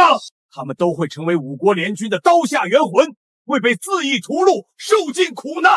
祖宗基业重要，国土尊严重要，可天下百姓的性命更重要。朕意已决，绝无更改。取兵符来！陛下不可！陛下臣等欲死战，陛下何故先降？这是千古屈辱啊！大夏绝不可强啊！陛下，兵符即将到手，接下来便是以铁血手段横扫五国联军，让那些犯下屠城恶行的敌寇血债血偿。不少士兵早已被五国联军的凶悍吓破了胆，听闻要再次出征，心中只剩畏惧，毫无战意。以如今这支军心涣散的军队，对抗气势正盛的五国联军，无疑是以卵击石，必败无疑。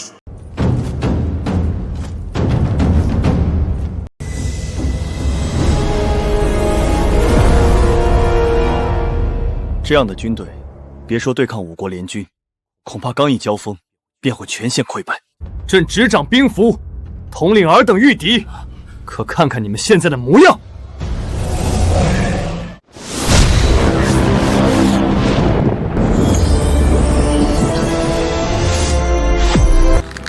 垂头丧气，畏首畏尾，毫无战士，军心涣散。这就是大夏的军队，这就是守护国土的将士。敌军入侵，屠我百姓，毁我家园，占我城池。你们身为军人，不思杀敌报国，反而畏敌如虎，心中惶恐，岂不愧对身上的铠甲，不愧手中的兵器，不愧那些惨死在联军屠刀下的父老乡亲？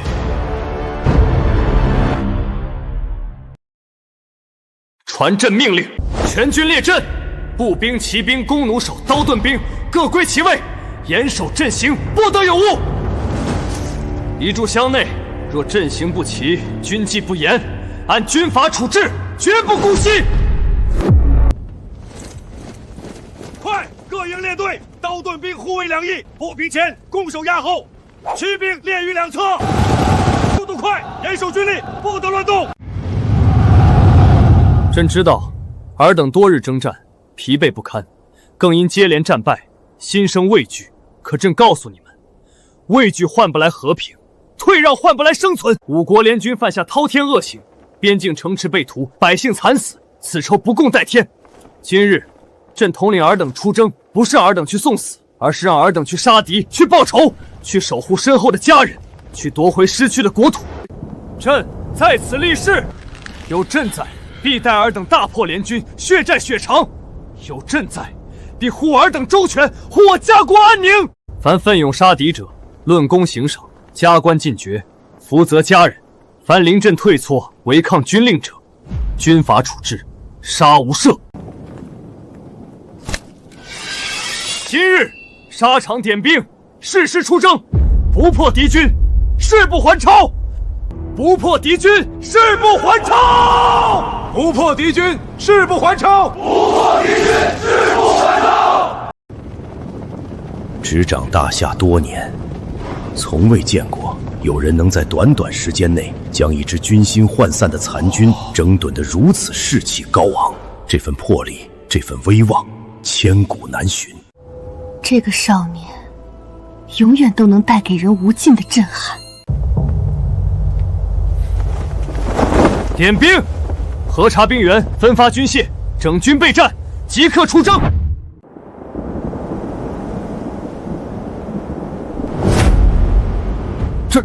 这还是之前那支不堪一击的夏军，怎么突然变得如此气势汹汹？此军虽经整顿，然战力尚弱，需以铁血军纪约束，以开疆拓土之志激励，方能发挥最大战力。恩威并施，方能凝聚军心，上下一心，共御敌敌。全军听令，杀杀杀！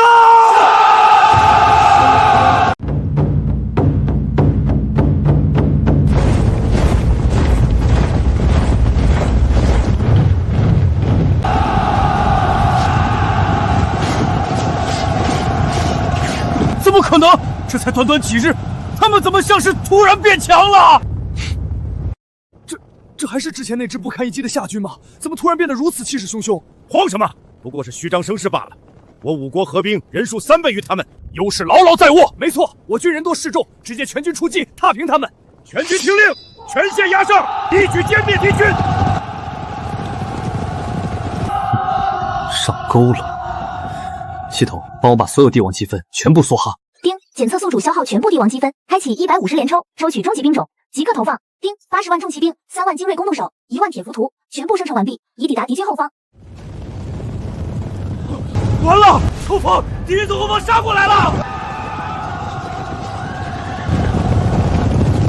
怎么可能？哪里来的这么多精锐铁骑？完了，我们被包围了！快撤！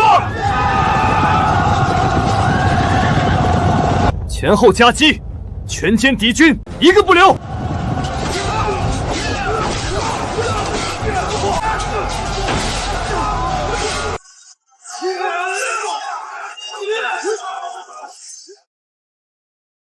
我不服！我不服！犯我疆土，屠我百姓，今日便是你们的死期。压下去！遵命！吾皇万岁！万岁！万万岁！平身。尝尝这个，很甜的。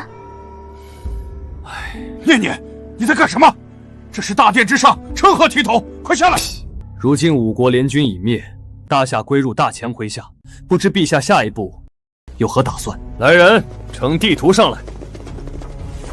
休养生息之后，只要是这地图之上的每一寸土地，统统拿下。陛下雄才大略，千秋万代，一统天下。